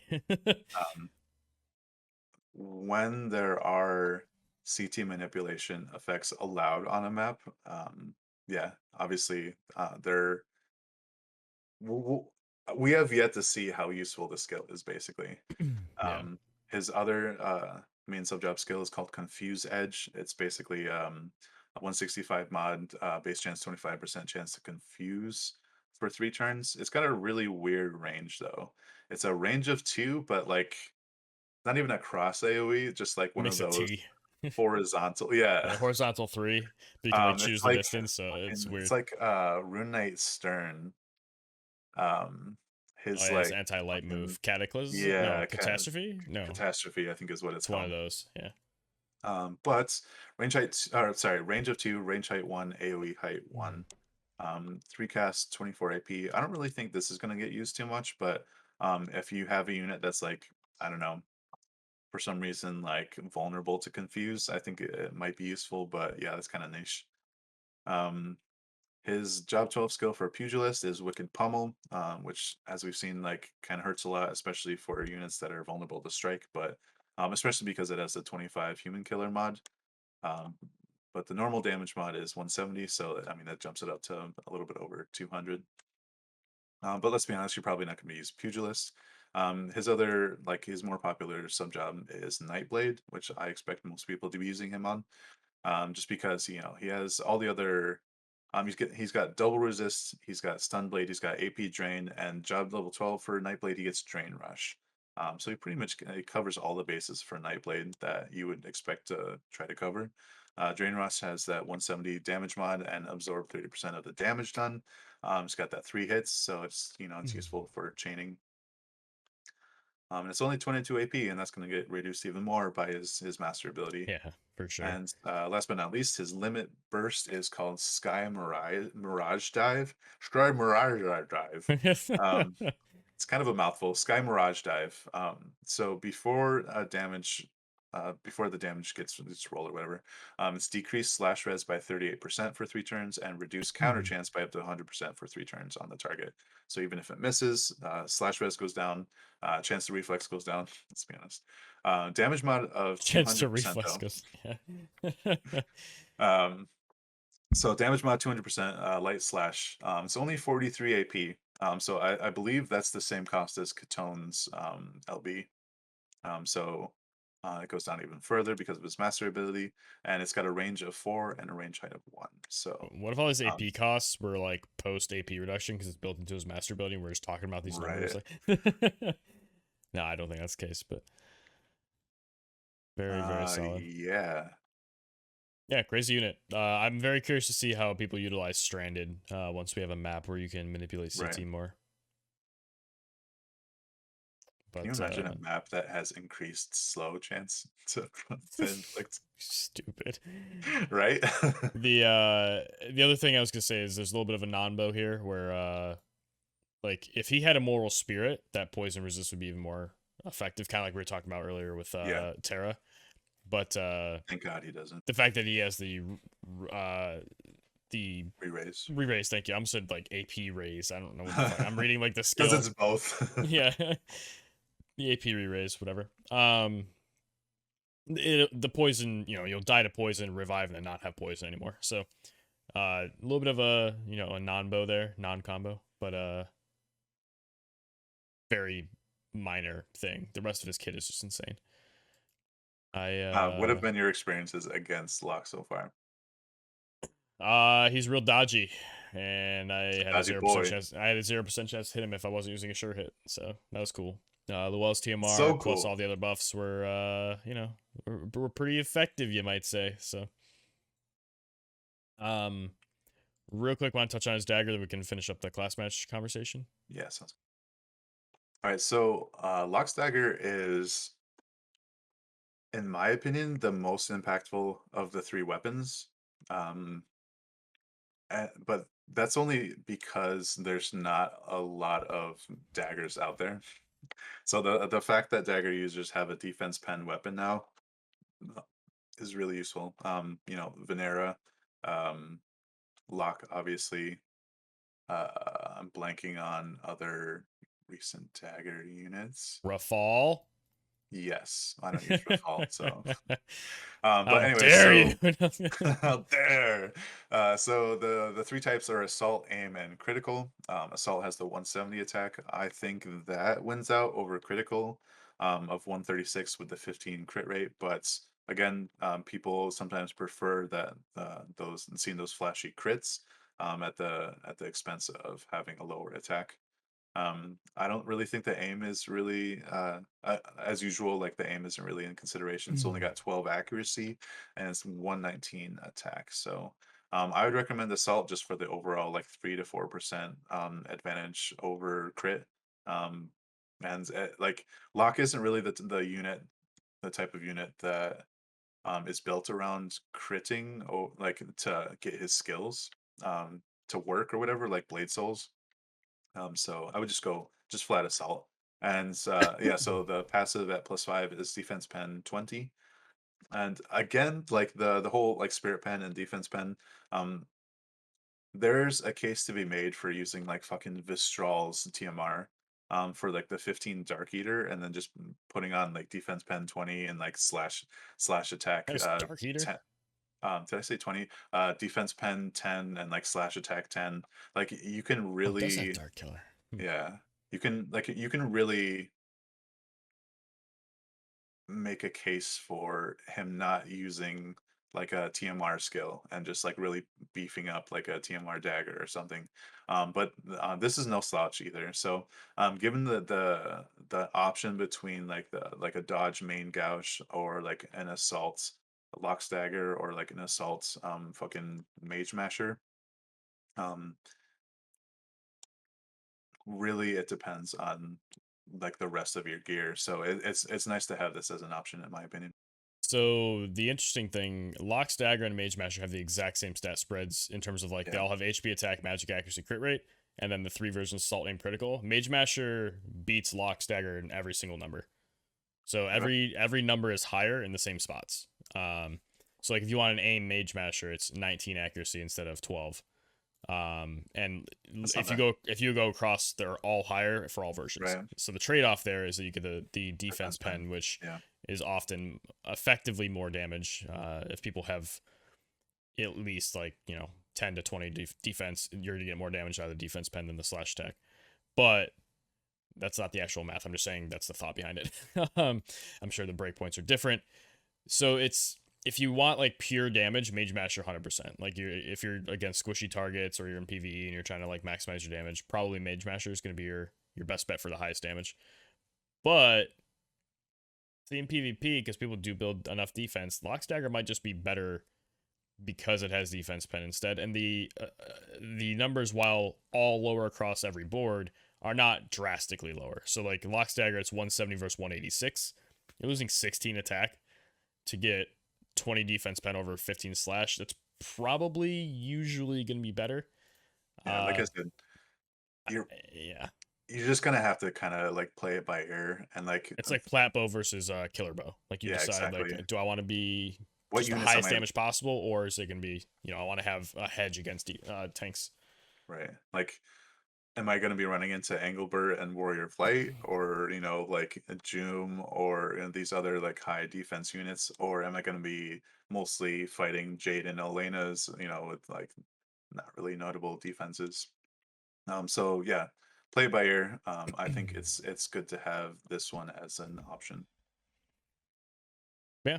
I think we may have more thoughts about Final Fantasy 16 units that come up based on class match. So you want to hop in and talk about how your class match ended? Yeah, so my class match ended reasonably well. I think I ended with only only like 8 or 9 losses. I ended up at like rank 23, I think it was. Um, I didn't really care. I made it to Diamond Master. That was my goal for this not season, but like this class match. Because I started at like I think Diamond 2, and I just kind of fucked around for half the week with like these other teams that I enjoyed playing but weren't necessarily all that effective. I know, like I talked about it last time, so I don't really need to go too deep into that. But I feel kind of like a piece of shit, really, like on some low key level, because I used light evade for the rest of the week and did relatively well. Um, it's really, it feels like using like fucking lightning missile units like back in the day, where it was like, all right, I guess I just lose to a double quicken like missile team or something. Um, obviously you use what's effective, and it's about how much fun you have with it. So, um, like I can't really fault anyone for using it. I'm definitely not laying the blame on people that use light evade. I just know that it's hard to counter unless specifically like countering evade by like having a bunch of accuracy, accuracy vision cards, accuracy espers, accuracy buffs on your party. Hopefully, like an accuracy like buff like in game. Otherwise, you're really gonna struggle against evade. And uh, let's be honest, light evade right now is as strong as it's ever been, and it's gonna get even stronger once Violet comes with like Persona 5, which is coming up in a few weeks already. So I feel bad, but it definitely made the rest of my matches that much easier to do just because of how hard it is to deal with. Yeah, it's definitely difficult to deal with. I mean, there's the argument on the other side too, though, that it evade is sort of one of the pillars of team building. Like, there's you can go like bruisery team, you can go like double quicken teams, you can do like cheese blade stuff, you can do evade. Like, there's different ways to think about, and then there's subsets of that like mono or mixed or blah blah blah. But you kind of have to build in live PvP, build with evade in mind. So like if you get caught not having any sure hit or any accuracy built, you're just kind of being greedy. Granted, even if you have all of that though, the light team is very, very evasive. So you can build for it and still potentially have trouble with it, which I guess when it gets to that point, there's an argument to be made it's too good. But yeah, I think it's more of the the frequency of like re-raise and immortal spirit and things like that combined with the evade that makes it extra egregious. Yeah. Luckily, this class match at least had the full life and like re-raise and stuff off, but you could still immortal spirit. Um, that helped a bit, but yeah, yeah, that team is tough. I think the It's the really hard. the worst thing about it, this class match for me, is I think like I was really looking forward to like bruisers being able to shine again Mm-hmm. because of all the parameters on this map. And it just sucks that evasion builds are so inextricably linked with bruiser builds in the sense of being able to shine on maps with parameters like this. And obviously, like evasion builds are gonna win out unless you have enough guaranteed hits, and a lot of bruisers don't really have those. So Or they're limited. Like Aranea oh yeah, has yeah, it, but she has it's a range of 2 with not a yeah. crazy height. Or on Banishing Blade, range of 2. I mean, these are just my ice examples, but lots of bruisers and ice. And like beyond those two, it's like you could be Valentine Slayer, but she's not really bruisery. She's just like the squishy thing that was useless in my class matches until except for like one team comp. But yeah, it's definitely a tough. That is an interesting trend, actually. Now that you point that out, that like whenever or bruisers are good, which typically means there's no double quicken, um, evasion is also really good. So that's an interesting Yeah, and observation. it sucks that as like a bruiser team, like to counteract evasion, like you'd really want to focus on evasion or accuracy, and like at the expense of like doing more Being bruisery. damage or being bruisery. Whereas evasion, all you have to do to counter bruisers is just build more evasive, and you don't really suffer from not building damage as much because like they're kind of like especially for light, like flash of insight, like the Rob Vision card, like you Mhm. increase attack and evasion. So I think it's the scales are kind of unbalanced towards evasion. So it just sucks. And I think that's why we've seen so many evasion teams. Well, evasion builds evasion regardless because you're trying to maximize Yeah, that. yeah, If someone has obviously. sure hit, that's what you have buffs for and resist and all that. Maybe you have an ability you use differently on like your TMR or something. Whereas bruisers have to make the choice, right? Their Yeah. build changes. The evasion is always evasion, and it beats the bruisers. But bruisers have to choose: do I want to be better against the field, accept evade, or do I want to hedge for evade and potentially lose out Right. and take more damage and die anyway? Yeah. So yeah, it's a lot easier to be the evade side of that, to find the effectiveness that you're building for versus having to make those difficult choices and balancing out your equipment and stuff. But especially now with the stacking VCs, like I was like, oh Shiva, I'm like, oh shit, Shiva. That means they're like super evade. So I'm like, oh, it's sub Shiva gives you this extra Yeah. bit. It just like pushes you over the edge. Because like, yeah, because Light has the Elena card and Flash of Insight, and then you sub VC the secrets and the Shiva, and then you Yeah. have probably like either House Bail or some other 15% agility thing in there too. It's just like, Oh oh man. my god, so much. But yeah, how about your matches? Mine got better than worse, then better than worse, and I did very poorly overall. I think I was like 25-15, so I had like a 60% win rate or something, which in like a competitive sport would be great, but not, you know, we have people here going like 38-2 if you play well. So Right. Yeah. It's definitely not like batting a .600 and no, it's not nearly fucking as baseball. impressive to have a 60% here now. I did switch over to props to Lazarus and Ginny and this team that used Velric and Rosa. And then Valentine Slayer is like a support, dropping haste on everybody. Rosa's healing buff gives you like 30 healing effectiveness, and then Velric has his own passive 20. So you could like just drain rush people for max value, and you just like healing like 4, 5, 6, 7k, depending on who you hit and how much damage you're dealing. So it's like this cool. You use Raldor's TMR for crazy accuracy. You have Alexandrite Ring on. I had accuracy and luck runes on the thing.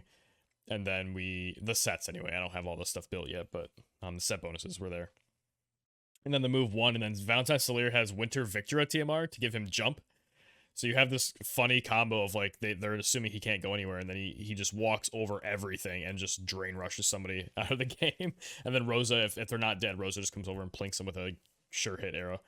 I had 100% to hit on fully maxed out buffed Elena's, so that was sweet.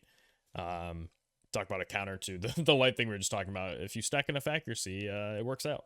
Yeah, it does. And it's really funny too because I had the flurry passive on, the one that gives 20 accuracy and upgrades flurry. Yeah. The number of times that procced because people stood Crazy. next to me, it was just like pop pop. I killed somebody with it. I was planning Yeah. on like, I'm like, all right, so they're gonna land here. I'm gonna do this with RNA, blah blah. And then they attacked Valric and he just double punched him and killed him. I was like, all right, we got this. Less thought now. Let's just It take out just this other unit. I just imagine him like pommel striking people Yeah, that get exactly. With the end of the circled. sword, yeah, donk. I'm So always that gonna that be a striking fan. oh, of course. That team was fun, and also the like stopping most uh status effects from Rosa randomly was cool because of her buff. The 25 spirit was relevant, and also her heal wasn't that bad because of the healing buff as well. So she was able to actually do like 2 to 3k healing, which in a map with no healing is pretty good. And can make an impact because like if we have enough damage reduction, you have like say 7k health, you take 5k, you heal 3, you're probably living that next hit as well. And it puts Shell on, and since a lot of people were using units like Elena, Jaden, things like that, Shell's pretty effective. So it was really impressive to see a team built that actually could heal while being on this crazy healing down map. It was fun, but the team had some nuance to it. When you just copy someone's team, sometimes you don't fully understand everything going into it, and I definitely was feeling that where I watched a bunch of his matches to see what his like various openers would be against different team comps, and like I had that in mind, but the progression throughout the match and like when he wanted to go in with Valric wasn't something I didn't have the same concept as he did. So I definitely displayed how poorly you can do with a proven team, but not actually knowing what the logic behind a couple of the team choices and setup options were. So I eventually switched back to my Rafal, Curry, and RNA team to finish it out and had more fun with that. But dude, Frostbite's hilarious. Just clearing the whole map with that was so fun. But, Definitely not looking forward to Curry's upgrade. dude, Curry's upgrade. Oh my god! Sick. Because I used the buff and I was like, oh cool, this is nice because I can like go across the whole map. I'm like, this is like 2 less range than he's going to have, and he's gonna have an increased frostbite chance. That is gonna be. I was already having like 38 to 48% chances on people. Putting that up to like the 90 range is going to be absolutely absurd. And I don't know if people understand how annoying that's going to be because he can turn one barrage. He doesn't have to buff or anything. He can just do it. So based on the map and starting positions, he could just frostbite your team and then run back. And then you have no AP generation. I get 3 turns of like free buffing, approaching, doing whatever while you can't do anything. And Just yeah. imagine like how much more effective like pure prayer or calamity guard is gonna be like to just being able to you have to nullify frostbite in order to like um not have it used against you. Just uh, frostbite is so annoying. It's gonna be very annoying. Maybe like we're overstating it, and maybe it won't be that crazy. But I have a funny feeling it's going to be very, very good. Because if he has 97 and you have 50, I think that's what 72%, if my brain is remembering correctly. So 72% chance to say fuck your AP. Pretty good. Buy And bells I'm very and much looking for crystals it. and shit. Yeah, right. Oh, that's crazy. You just walk on a crystal and boop, doesn't do anything. Although I don't know if we're ever gonna see crystals again, but that's Yeah, a who whole other knows? conversation that I'm not gonna get into. I wonder. Other teams though. Oh, I did get stuffed out of diamond, so I should have. I was hoping to hit diamond at least. Oh shit. With my teams finally, but then so I lost the first match, won the second match, and my winning into diamond, I got a Winter Mastery, King Elda, and What the Terra team. So mono fire, bruisery bitches with all this missile resist and stuff. I did kill the Elda. He never got to hit me, or he hit me like once, but it didn't kill. That's impressive. And then I chained him out on the next turn cycle. I think Curry hit him, and then Rafal hit, and then RNA finished. Yeah, that was a rough one because then once Terra and Winter Mastery got in, like I was doing like 1,000 damage, and they had like 7-8k health, 9k health. Like there was no. I think 2 of them had 35% ice resist. Like so, it was just the most uphill battle I've ever seen. I couldn't do anything. I got destroyed. That was the match I was talking about though, where I fucked up against Terra and calculated her range. She just walked down backwards and LB'd my team. But yeah, I mean, fire units with their base 20 ice resistance, and then like Ifrit having like they didn't even have 20 Ifrit. ice resistance. They didn't even have that. Nope. They had some other. I think Winter Mastery herself just has ice resist, like somewhere in her kit. Let me look at where's it? Winter Mastery. Yeah, there's some. Yeah, it's her just master ability. She gets 10 ice resist. Like, so random. So that between other stuff they had, yeah, she was at 35. The rest of them were at 20 plus. It was silly. So I lost that, and as we know, there's not enough matches in a day to play six promos. So because I had to play one match to get into promos, and then loss, win, and then I'm stuck on those last 2. That's unfortunate. But I mean, Diamond Master next time. I should have played better, right? Play better team build. Maybe I'll have to like come off the ice teams. I actually was thinking about that too throughout this podcast. I'm pulling these cool units that I want to use, but I'm always just using ice teams. It's like, what am I doing? There's the other stuff like I want to try mixed teams, but like for content purposes and for like I'm just trying to like really learn the ice units. I'm never actually using them in class matches, so I gotta maybe revisit that. But Velis is on the way, so as long as wind is like as dominant as it is, like ice units are gonna just keep being I as did get a dominant. lot of win teams for sure. Yeah. But I don't really have any super notable experiences besides that fire team just like giving me just this absolute nightmares for Beat the next them. couple days. Yeah, it was brutal. Do you have any anything profound that you can think of? I'm ready for next class match. I did see Terra, Celeste, and Locke. Saw all three of them at least once. That was cool. I actually Yeah, beat the Temple. Celeste. I was surprised. um, it just sucks that we have to wait like 2 months in between class matches now.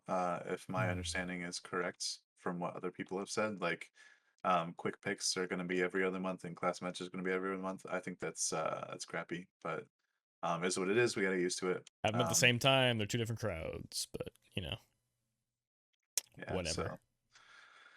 Um, yeah. Hopefully, you guys reach some of your goals for this class match, and yeah, hopefully you're looking forward to the next one because the more the more people that play it, the more interesting and fun it is. So yeah, thanks for being interested in it. The merrier it is. Come on, you had that was like such the easiest. I'm moving away from the puns. You're not moving away from the puns. That's true. Okay, so want to move into the Master Ability 2s then? Yeah. How about you start with All right. Zazan, you Zazan Oh, lover? I was gonna rip through all of Okay. them. So we can start with Zaza. I'm gonna go up the rarity. So we actually have like one of every rarity except for rare. So we have Not Zazan. really. Who? What's that? So not really.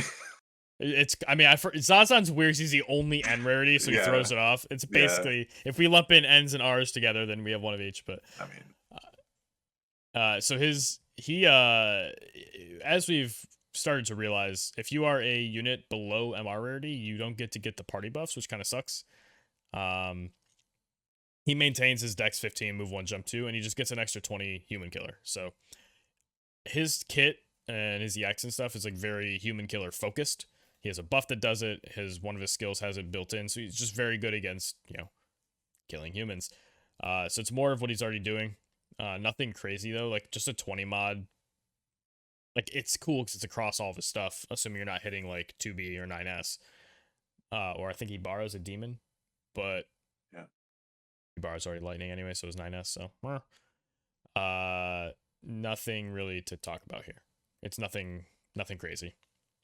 Which is weird because lower rarity unit X upgrades are generally like sizable and like his EX was great. It's just the like crazy master ability's buffs. not. So like yeah, it's interesting that the master buffs aren't of a similar parallel.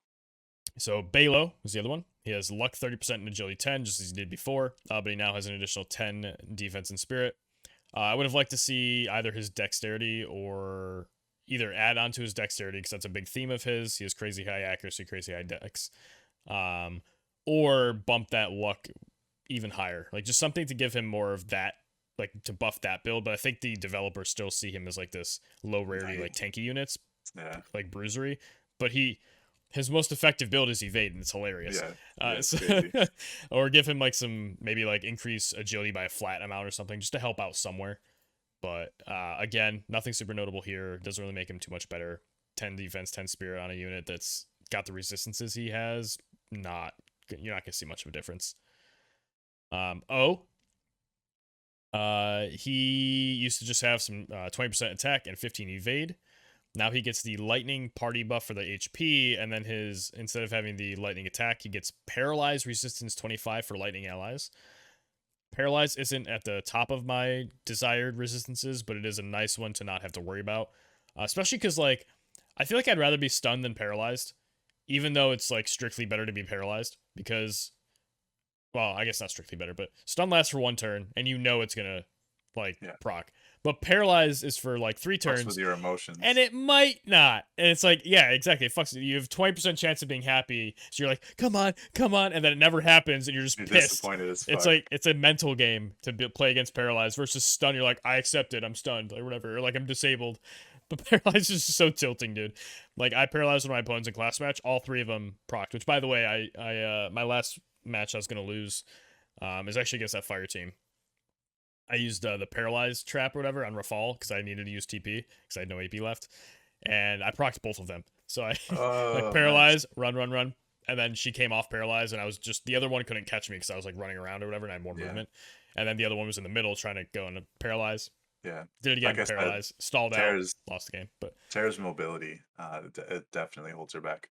Um, yeah, and um, the thing about stun is like as long as it's not like a Tifa LB stun, which lasts for 2 turns, which I learned this uh, last match. like That uh, sucked. like if you get stunned, like your next turn is coming up again soon because you didn't take an action nor did you move. So it's kind of just like a cast interrupter and like a way to have your units like go again. Maybe try to stack like attack stacks or whatever. But yeah, paralyze lasting for 3 turns is just so much more effective. Then his evasion gets buffed up to 25 from 15. That's pretty solid. And he gets 20 defense bends, a little bit of a modernization update. So, I mean, these are pretty good. If you like O, maybe revisit him and see if those buffs help his damage or his evasion significantly enough to make him like more desirable. I don't have a lot of experience with him though, so I'm not sure how he stacks up these days in terms of his evasion. But I think it'd make him at least worth revisiting. How do you feel about it?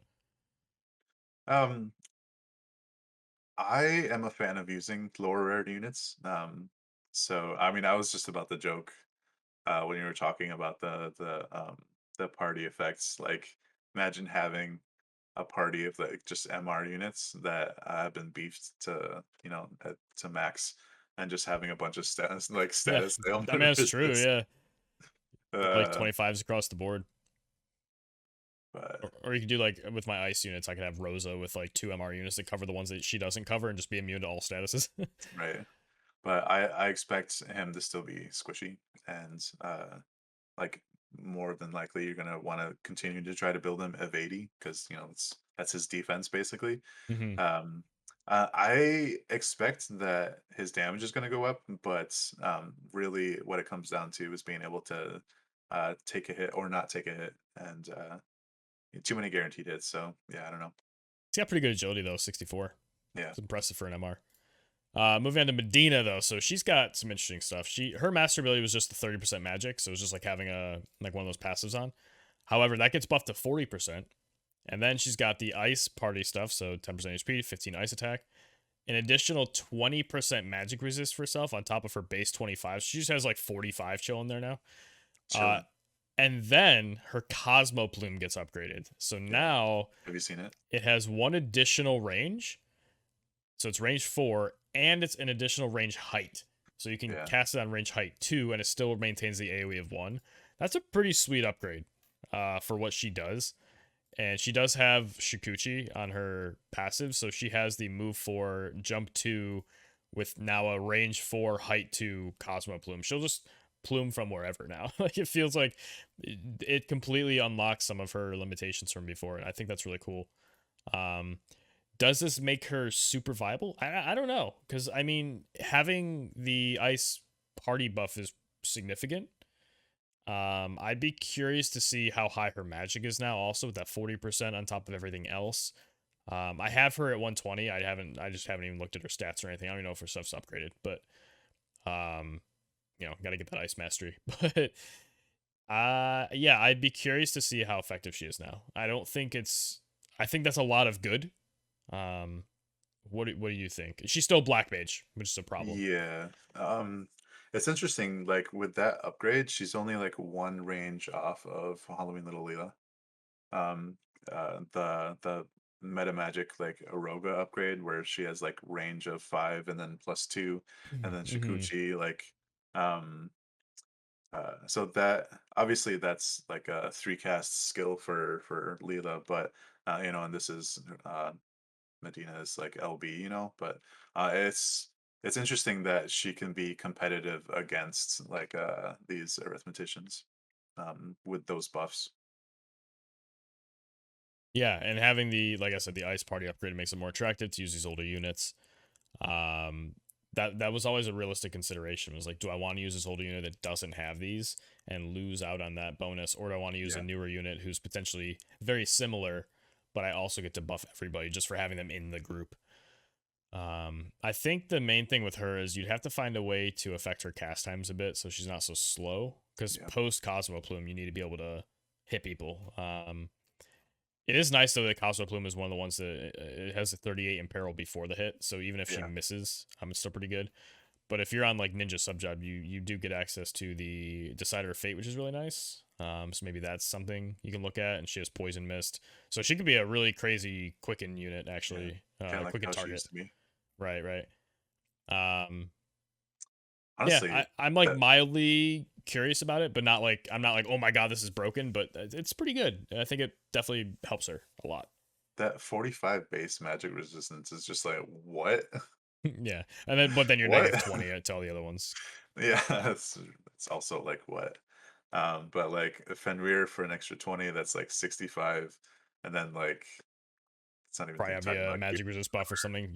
She's gear null magic Esper. tech. Yeah, it's just like, whoa, okay. Yeah, so there's some interesting stuff with it now. I think that again, maybe worth revisiting and seeing what sort of numbers you can push. She's just gonna be really squishy to damage types, right? She's negative 20 to all of the other ones, so it's sucks a little bit there. Like maybe that could have been an upgrade too. Like give her 10% resist to all of them to kind of like update her. But yeah. Any thoughts about any of those 4 units before we move on to the Odin? No, let's do it. All right. So Dark Odin is tell me your story, my friend. Oh, the story, yeah. I guess yeah, we'll start with the story. So I got pretty bad. We've been there's just 2 sides to this. We've been conditioned to see a 5-step pull for a vision card, and we think that the 5th step gives you the card. However, what I didn't notice was that it was like a no summon limit, so you keep on doing it. So that's red flag number 1. The first step was 1,000 viz instead of 2,000 viz. That should have also been some kind of red flag. But I was just excited and I started pulling and I was like, let me grab this real quick. I even went to go show my friend. I'm like, yo, look at this Esper thing. I went to go click it and it was a gold card. Didn't upgrade. Just went to gold. And I was like, what? Like, what just happened? And I read the banner. I was like, God damn it. So you have to go 4 times through that step up, which is 36k viz to pity it, which is what I had to do. Yes, I could have and should have read the banner. However, fuck off. Like, it's like there's such an obvious conditioning. Angry. Like, there's such an obvious conditioning that has happened where like this was completely intended.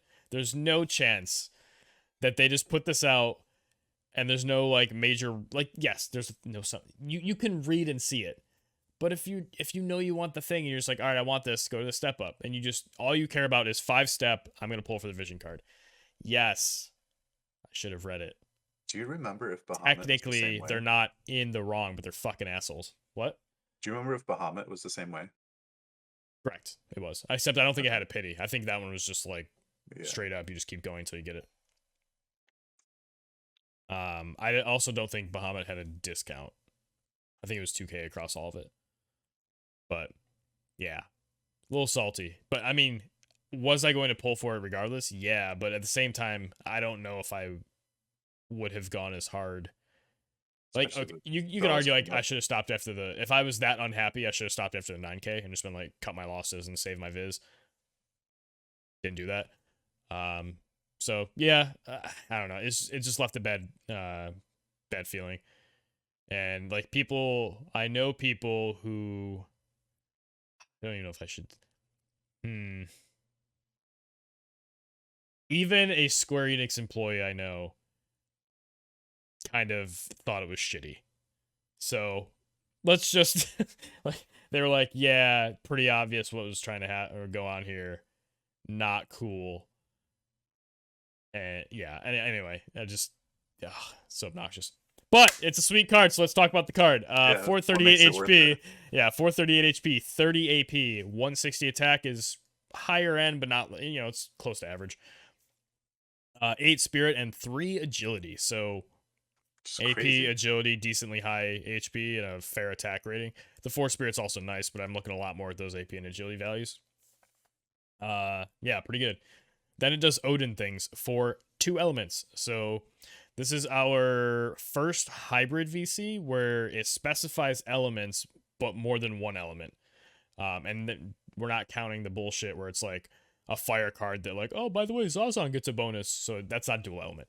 Um, for ice and water units, they both will get human killer 10 and HP 5% on bestow. But then ice gets a little extra. As far as I can tell, there's no second bestowed buff for water units, which is a weird thing to have. But ice units get single target resist 10 and ice attack 10 on bestow as well. So let's recap here. Human killer, single target res, and ice attack res all 10%, and then we have 5% HP. Pretty solid. Then for the party, also ice and water, and both get all of these. 50% attack, 13% HP, and 10 single target res. That's pretty sweet. To have all that, like whoever has it bestowed has like the regular Odin single target res of 20. Um, we have this like it's an all around incredible card. The fact that the human killer on bestow is human killer, not like human killer on physical or something like that, is crazy. Like the build opportunities in my brain for this card either being on an ice unit in a water party or on a water unit in an ice party, which is far more likely for me personally. Um, pretty sweet. Although I will say, obviously, if you put it on a water unit, you don't get to take advantage of the additional bestowed effects. But the idea of this card is also exciting for the future. Like, what else are they going to put out? Like, is there going to be like a fire and wind card for something that like you would love to use? I assume, or Yeah. will there be like wind, earth, or like what other combinations will exist? Because like ice and water, I can say it seems random, but like they're not across from each other. They're not like I mean, I guess they are advantage and disadvantage from the same units. So like fire units will both like if it's a mixed party of ice and water, they'll have advantage on some and disadvantage on others. Maybe that's how it's designed. So like each card will be like so say you look at earth units, you'll have like a wind and a lightning card or something. I don't know how they're gonna balance that out. I actually don't even know if more of them exist in JP yet. But the general idea of this card is really cool to me. How do you feel about this card? 90 cost also is a is a Yeah. factor. The fact that it's not limited means that like I was like, fuck that. Sure. Especially since actually I have a lot of water units in my roster, but ice has traditionally been one of my lowest ones. Even though I love using ice teams, like the ice units are like awesome. Um, yeah, I didn't budget this, so I'm probably not going to be pulling it. I'm sure I'm going to get it eventually, just like I did Bahamut. Um, and also, fuck the whole like moving into two element thing. Like we're already missing too many vision cards for mono elements already. Like why move into another money maker that people are gonna like? It's just I like would rather them put these out than mono element though. yeah, I really would. Yeah, because I mean this has the 50% attack buff, right? So you're getting the party buff for 2 elements instead of one. So it's almost like more bang for your buck. yeah. And it doesn't pigeonhole people into using just mono teams and then having feel bads like where I'm like, all right, I have this mono ice team, but if I come up against mono fire team, this sucks. Whereas now I can do literally the counter, which is having one water unit and 2 ice or something. Like you can build to have a much more Right. balanced ecosystem. I feel like. I like it. Why does it like? Why do you think it It is kind of like the opposite for you? rewards. It's just I think it's more of a cash grab. Like I mean, yeah, it's a really good vision card. But that means more people are gonna want to invest in it. Instead of, like if we're getting more mono element stuff, the people that aren't into those elements like probably would pass or just build it slowly or whatever.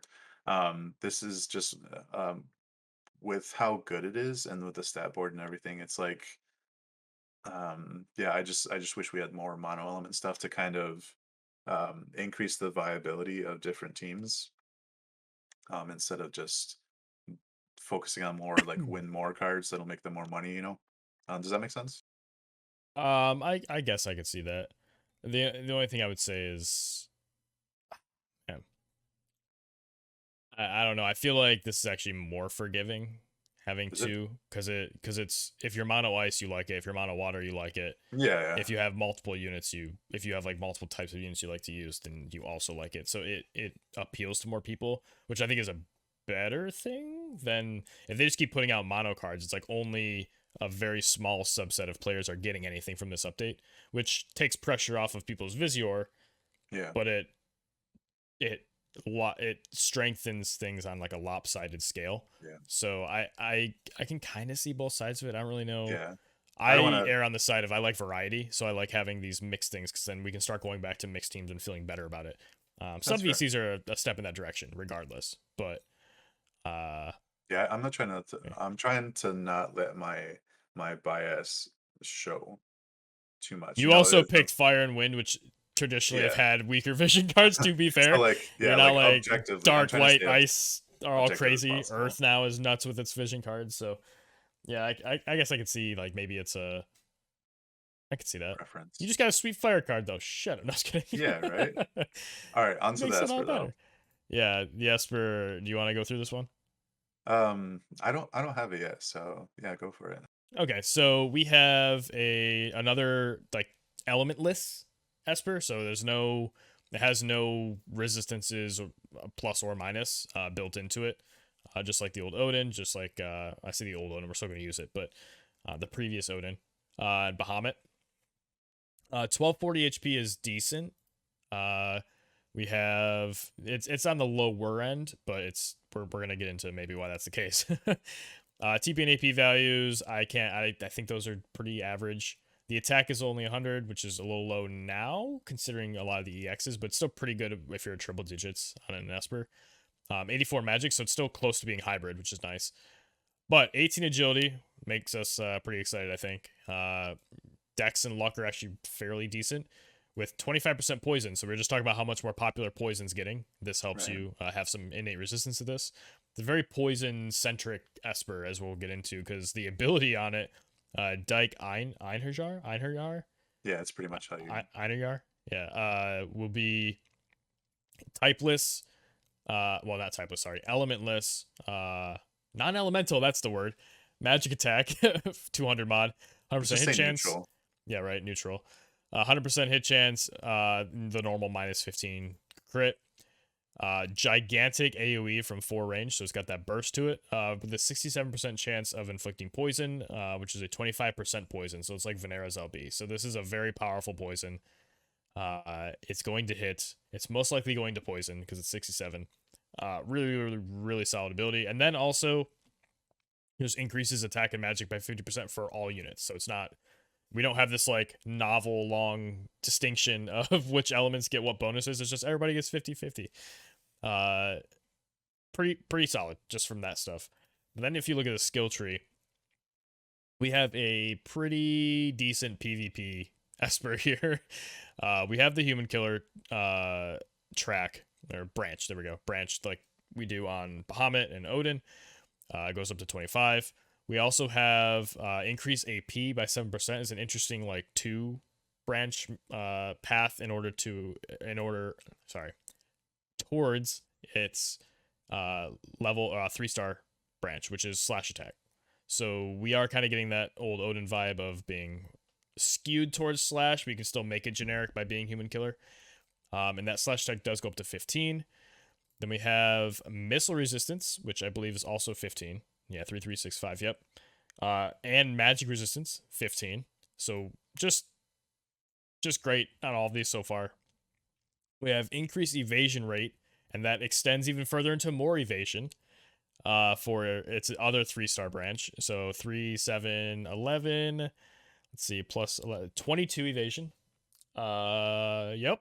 And then we have this new branch, which I don't think we've ever seen before, which increased chance to apply poison by an additional, this looks like 25. Then obviously it has its evocation branch up top. Oh, and then it has another slash branch at the bottom, which also goes to 15. So I dare say there is not a bad direction to go with this unless you go all the way up the evocation and then take the 2 crit evasion spots. I think the rest of it is stacked, and trying to figure out the number of times people are going to want to respec this depending on the units going on. It's going to be kind of funny. But this increased chance to apply poison is very, very interesting. So that's a base chance, I believe. I'm trying to remember the wording. So it's not a conditional, like, increased chance if. So it should just apply to the base chance. Yeah. So it's going to turn all these 25% into 50%, which turns them into 97% if you both have 97 faith. Yeah. Thoughts about that, and then just the Esper in general. Obviously, the Esper is very good. We have Human Killer, 25, up to 30 slash tech, depending on the directions you go. 15 Missile and Magic are super relevant. And if you want it on an evade unit, maybe an evade unit that can throw poison daggers, you can have 22 evade. Like, there's a wealth of directions to go. It even gets increased AP 7%. Right. Like, yeah, it's just on top of the AP that's already on it and all the other. Yeah, it's like you said, like the only like maybe less favorable choices are the crit evade and the actual boost evocation damage. But maybe you want Like, the evocation because the evocation ability is exactly, yeah. great. But like the evo Put it goes on from Terra. 165 to 200, so it's going to be one of the least impactful, I think. It's basically looking at it like a 35 mod. Oh, is that how that works? Yeah, Oh, right. That's what the scaling would be. How else would it scale? Okay, yeah, no, you're never to. that's what No, I thought. fuck that. No, we're there for poison. No, I think you're Yeah. right. I've just never thought about what that actually is like helping. Because yeah, it's 1, 2, 3, 6, 9. It's 19 is the evocation boost. I thought that was gonna be like I thought it was like how quickly you charge it. Oh, but it says damage. So yeah, I'm just fucking. Wait, is this the only one that says damage? Do the other ones say evocation gauge? Anyway, continue talking about opinions. I'm gonna do some Always reading real damage. quick. Yeah, it's weird to see an Esper where like you can't get enough nodes. Um, and it kind of goes back to my opinion overall of like the win more stuff. This is like holy shit crazy. The fact that there's another evasion Esper to build up all your evasion units with, the fact that it actually increases a status ailment, a chance to proc. It's the first of its kind that we've seen. The fact that it's poison and not like charm or stop or disable. Like I'm fucking okay with poison, dude. Like get your poison on. I don't care. I'll It's your fucking poison on. I'll SN it or whatever. Like I'm just so glad it's not another status ailment. Frostbite. Let's go. I mean, like, stay tuned for future espers maybe that do that. Like, I really don't like the precedent, but like, thankfully it's only poison. Poison is fucking annoying, honestly, but it's not like the worst, Um, all the slash attack nodes, I mean, honestly, I expect people to go human killer, evasion, and then like it's a toss up between like the poison chance and like the resistances. To me, like PvP to me is like you try to maximize your defenses while not inhibiting like the effectiveness of the unit to like do whatever it's supposed to do. So like I know I've said in the past, like I like to focus on the resistances that an Esper has. Like for Odin, like man killer, missile res, slash res, boom, done. Um, like it's nice to have higher damage mods, but really I'd prefer my units to survive. I guess that makes me more of a defensive player though. Well, I mean, and it's slash tech too. Like the human killer Yeah. 25 is plenty. Like if you want to go max damage, go slash tech. But yeah, I almost always will agree with you where I just want the resists instead of my slash. Plus, then you feel like you have to respec it. If you're ever gonna equip this to somebody who's not exactly a slash user, it's not as nice if you go down those damage routes. So yeah, honestly, my priority would be human killer, evasion, and then deciding whether you need the resistances or slash attack or poison, like whichever is more effective for whatever you're trying to do. Actually, I haven't put this in the builder yet. Mine's not maxed yet because I haven't done the like fights. But because we have 652, we get on human killer evasion. So you could max a resist, or you could max the slash and have like nothing else. You could do like max missile and still go 6% magic. You could go 6% poison or 5%, whatever that adds up to. It's kind of overlapping. There's a lot of text. Honestly, the increased AP seems more favorable, just to have like a higher AP pool, you know? I can see that. So we get like 5 poison, 22 evasion, missile, and then all the AP and the human killer. I guess the poison. I'm just thinking poison because I'm like, it's so Right. unique that like my brain's Yeah, just thinking it's that's the only thing I want to do. right now. I mean, it's novel right now, right? It's just like, oh, cool, this is a new mechanic. And yeah, if you're not on an evasive unit, I mean your options open up a lot as well. So Yeah, that's true. go to AP, missile, and human killer, and after that you can still max out whatever you want. You can go like max the magic resist or max one of the slash attacks. Like that's It's very, just very good. it's just really nice to have a third like Esper, evade Esper, that's not focused on luck. Like you have Tetrasylphin, you have Dark Chimera or whatever, and then you have this now. Like it used to just be the iceberg for Esper. like the third Esper, and that was just because you it had the luck up. So the fact that people can have 3 evasion Espers now is kind of a sizable upgrade, I think. For sure. Yeah, this is a very good, like, even if you don't want to max the vision card out, just having the Esper is pretty nuts, I think. And I think the AP is on the high ends. I think it's a toss up between like 30 to 40s, Mm-hmm. um, from what I've seen in the past. Because I know that was a consideration I had for like pushing like trials and stuff like that. Can't remember the last time I looked at it, but yeah, AP of 43 I think is on the high end. Yeah, that feels correct because I feel like I remember Odin, like the original Odin, being like, "Oh my god, look at that AP value," and that has like 44. So, that definitely trends with my memory. I didn't want to like freak out about it up front without remembering, but you Right. I agree. Yeah. Any other thoughts on Odin before the last topic? I hope I pull him soon. Yeah, right. I would like it now. No. They're nice. So, last thing here is Moraga's Savage King's Helm. So, this thing, if you are Moraga, gets a lot better. So previously, it looks like it just had like what slash resist 10. Um, and also wait, this isn't how do you get this? It says recurrent event, but I thought this was his TMR. No, CMR is this axe that increases initial AP by 20, I believe. That's Or used you in get like this from the raids and selection stuff. quests, or where? Yeah, this is a brand new item. It's for the Earth Select 13, I believe. Oh, right. The It's like 13s. Yep. the selection units, like they all get their individual item, you know. So yeah, this is new to Right. me. It's actually I haven't even looked at it yet. Okay, so 500 HP, 20 defense, and 2 spirit. It's crazy. Yay, 2 spirit. Uh, at 5 stars, the base value, anybody is going to get the 10% slash resist, which is pretty good for an item. And especially, this is a helm, right? Not a TMR. So this does go in Yeah, that slot. And helmets are it's probably the most limited yeah, armor it's type, I like think. the physical counter to like the fucking the magic slash res, the platinum helm, I think it is. Mm-hmm. It's which is like spirit and slash res. Yeah, I think it's 18, 10. So 18 spirit and 10 slash. But if you're Moraga, you get an additional 15 earth attack, 15 defense, and 5 hate. Uh, so this gives you 35 defense if you're Moraga. If my math is correct. Uh, pretty good, I think. Right? Like that reads very well.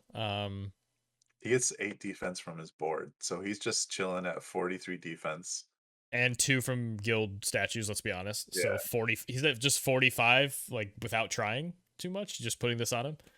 That's pretty sweet. That's a lot of defense. Put some golem on him with some earth attack and yeah. man eater His and defense. Put him up to 60, Holy Knight's protection gives him 12 more 72. So yeah, without if you vision don't have cards. defense pen, you're not doing physical damage to Moraga. Like, jeez. That's pretty sweet. Not gonna lie. I don't really have like I don't have any like profound thoughts about this in terms of like other people would be really good on, but it's very obviously powerful on him. And the fact he gives 15 earth attack too, like it's just, it doesn't even matter if you're doing slash or does he even have any other damage types? I don't even remember. I think he has like what No, his main job, and then he's got Viking and like Ninja, right? is Viking on there too? Paladin ninja. So yeah, it's Paladin Ninja, all yeah. slash. Hey, wait. His ninja's typeless attack will be buffed because it's earth attack. Yeah. So that's pretty cool. His Doton will have a 180 mod basically. Doton. What? It's just I'm just laughing at the Doton. I don't know why, but I was just thinking in my head, Doton can Doton fuck off. I don't know. It was stupid. Oh man, Like long you're using podcast. We Ninja start to think sub things. for like raid environments or something where you're using Dream within a Dream or whatever.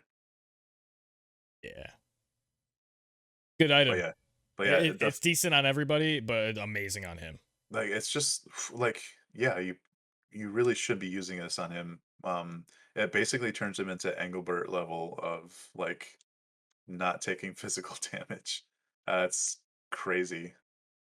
Well, also, doesn't he have? So he has Paladin sub job. Yeah. Which skill does he get? Does he get Immortal Spirit or No, I don't he remember. does get Immortal Spirit, and he should have Sentinel. So it's He literally has Immortal, like yeah, Immortal making Sentinel. him Engelbert. Oh wow, Sentinel puts him up to 22 or 92. Yeah, after everything we just said earlier. No, it's 72 Woo! and then 25, so it's 97. 25.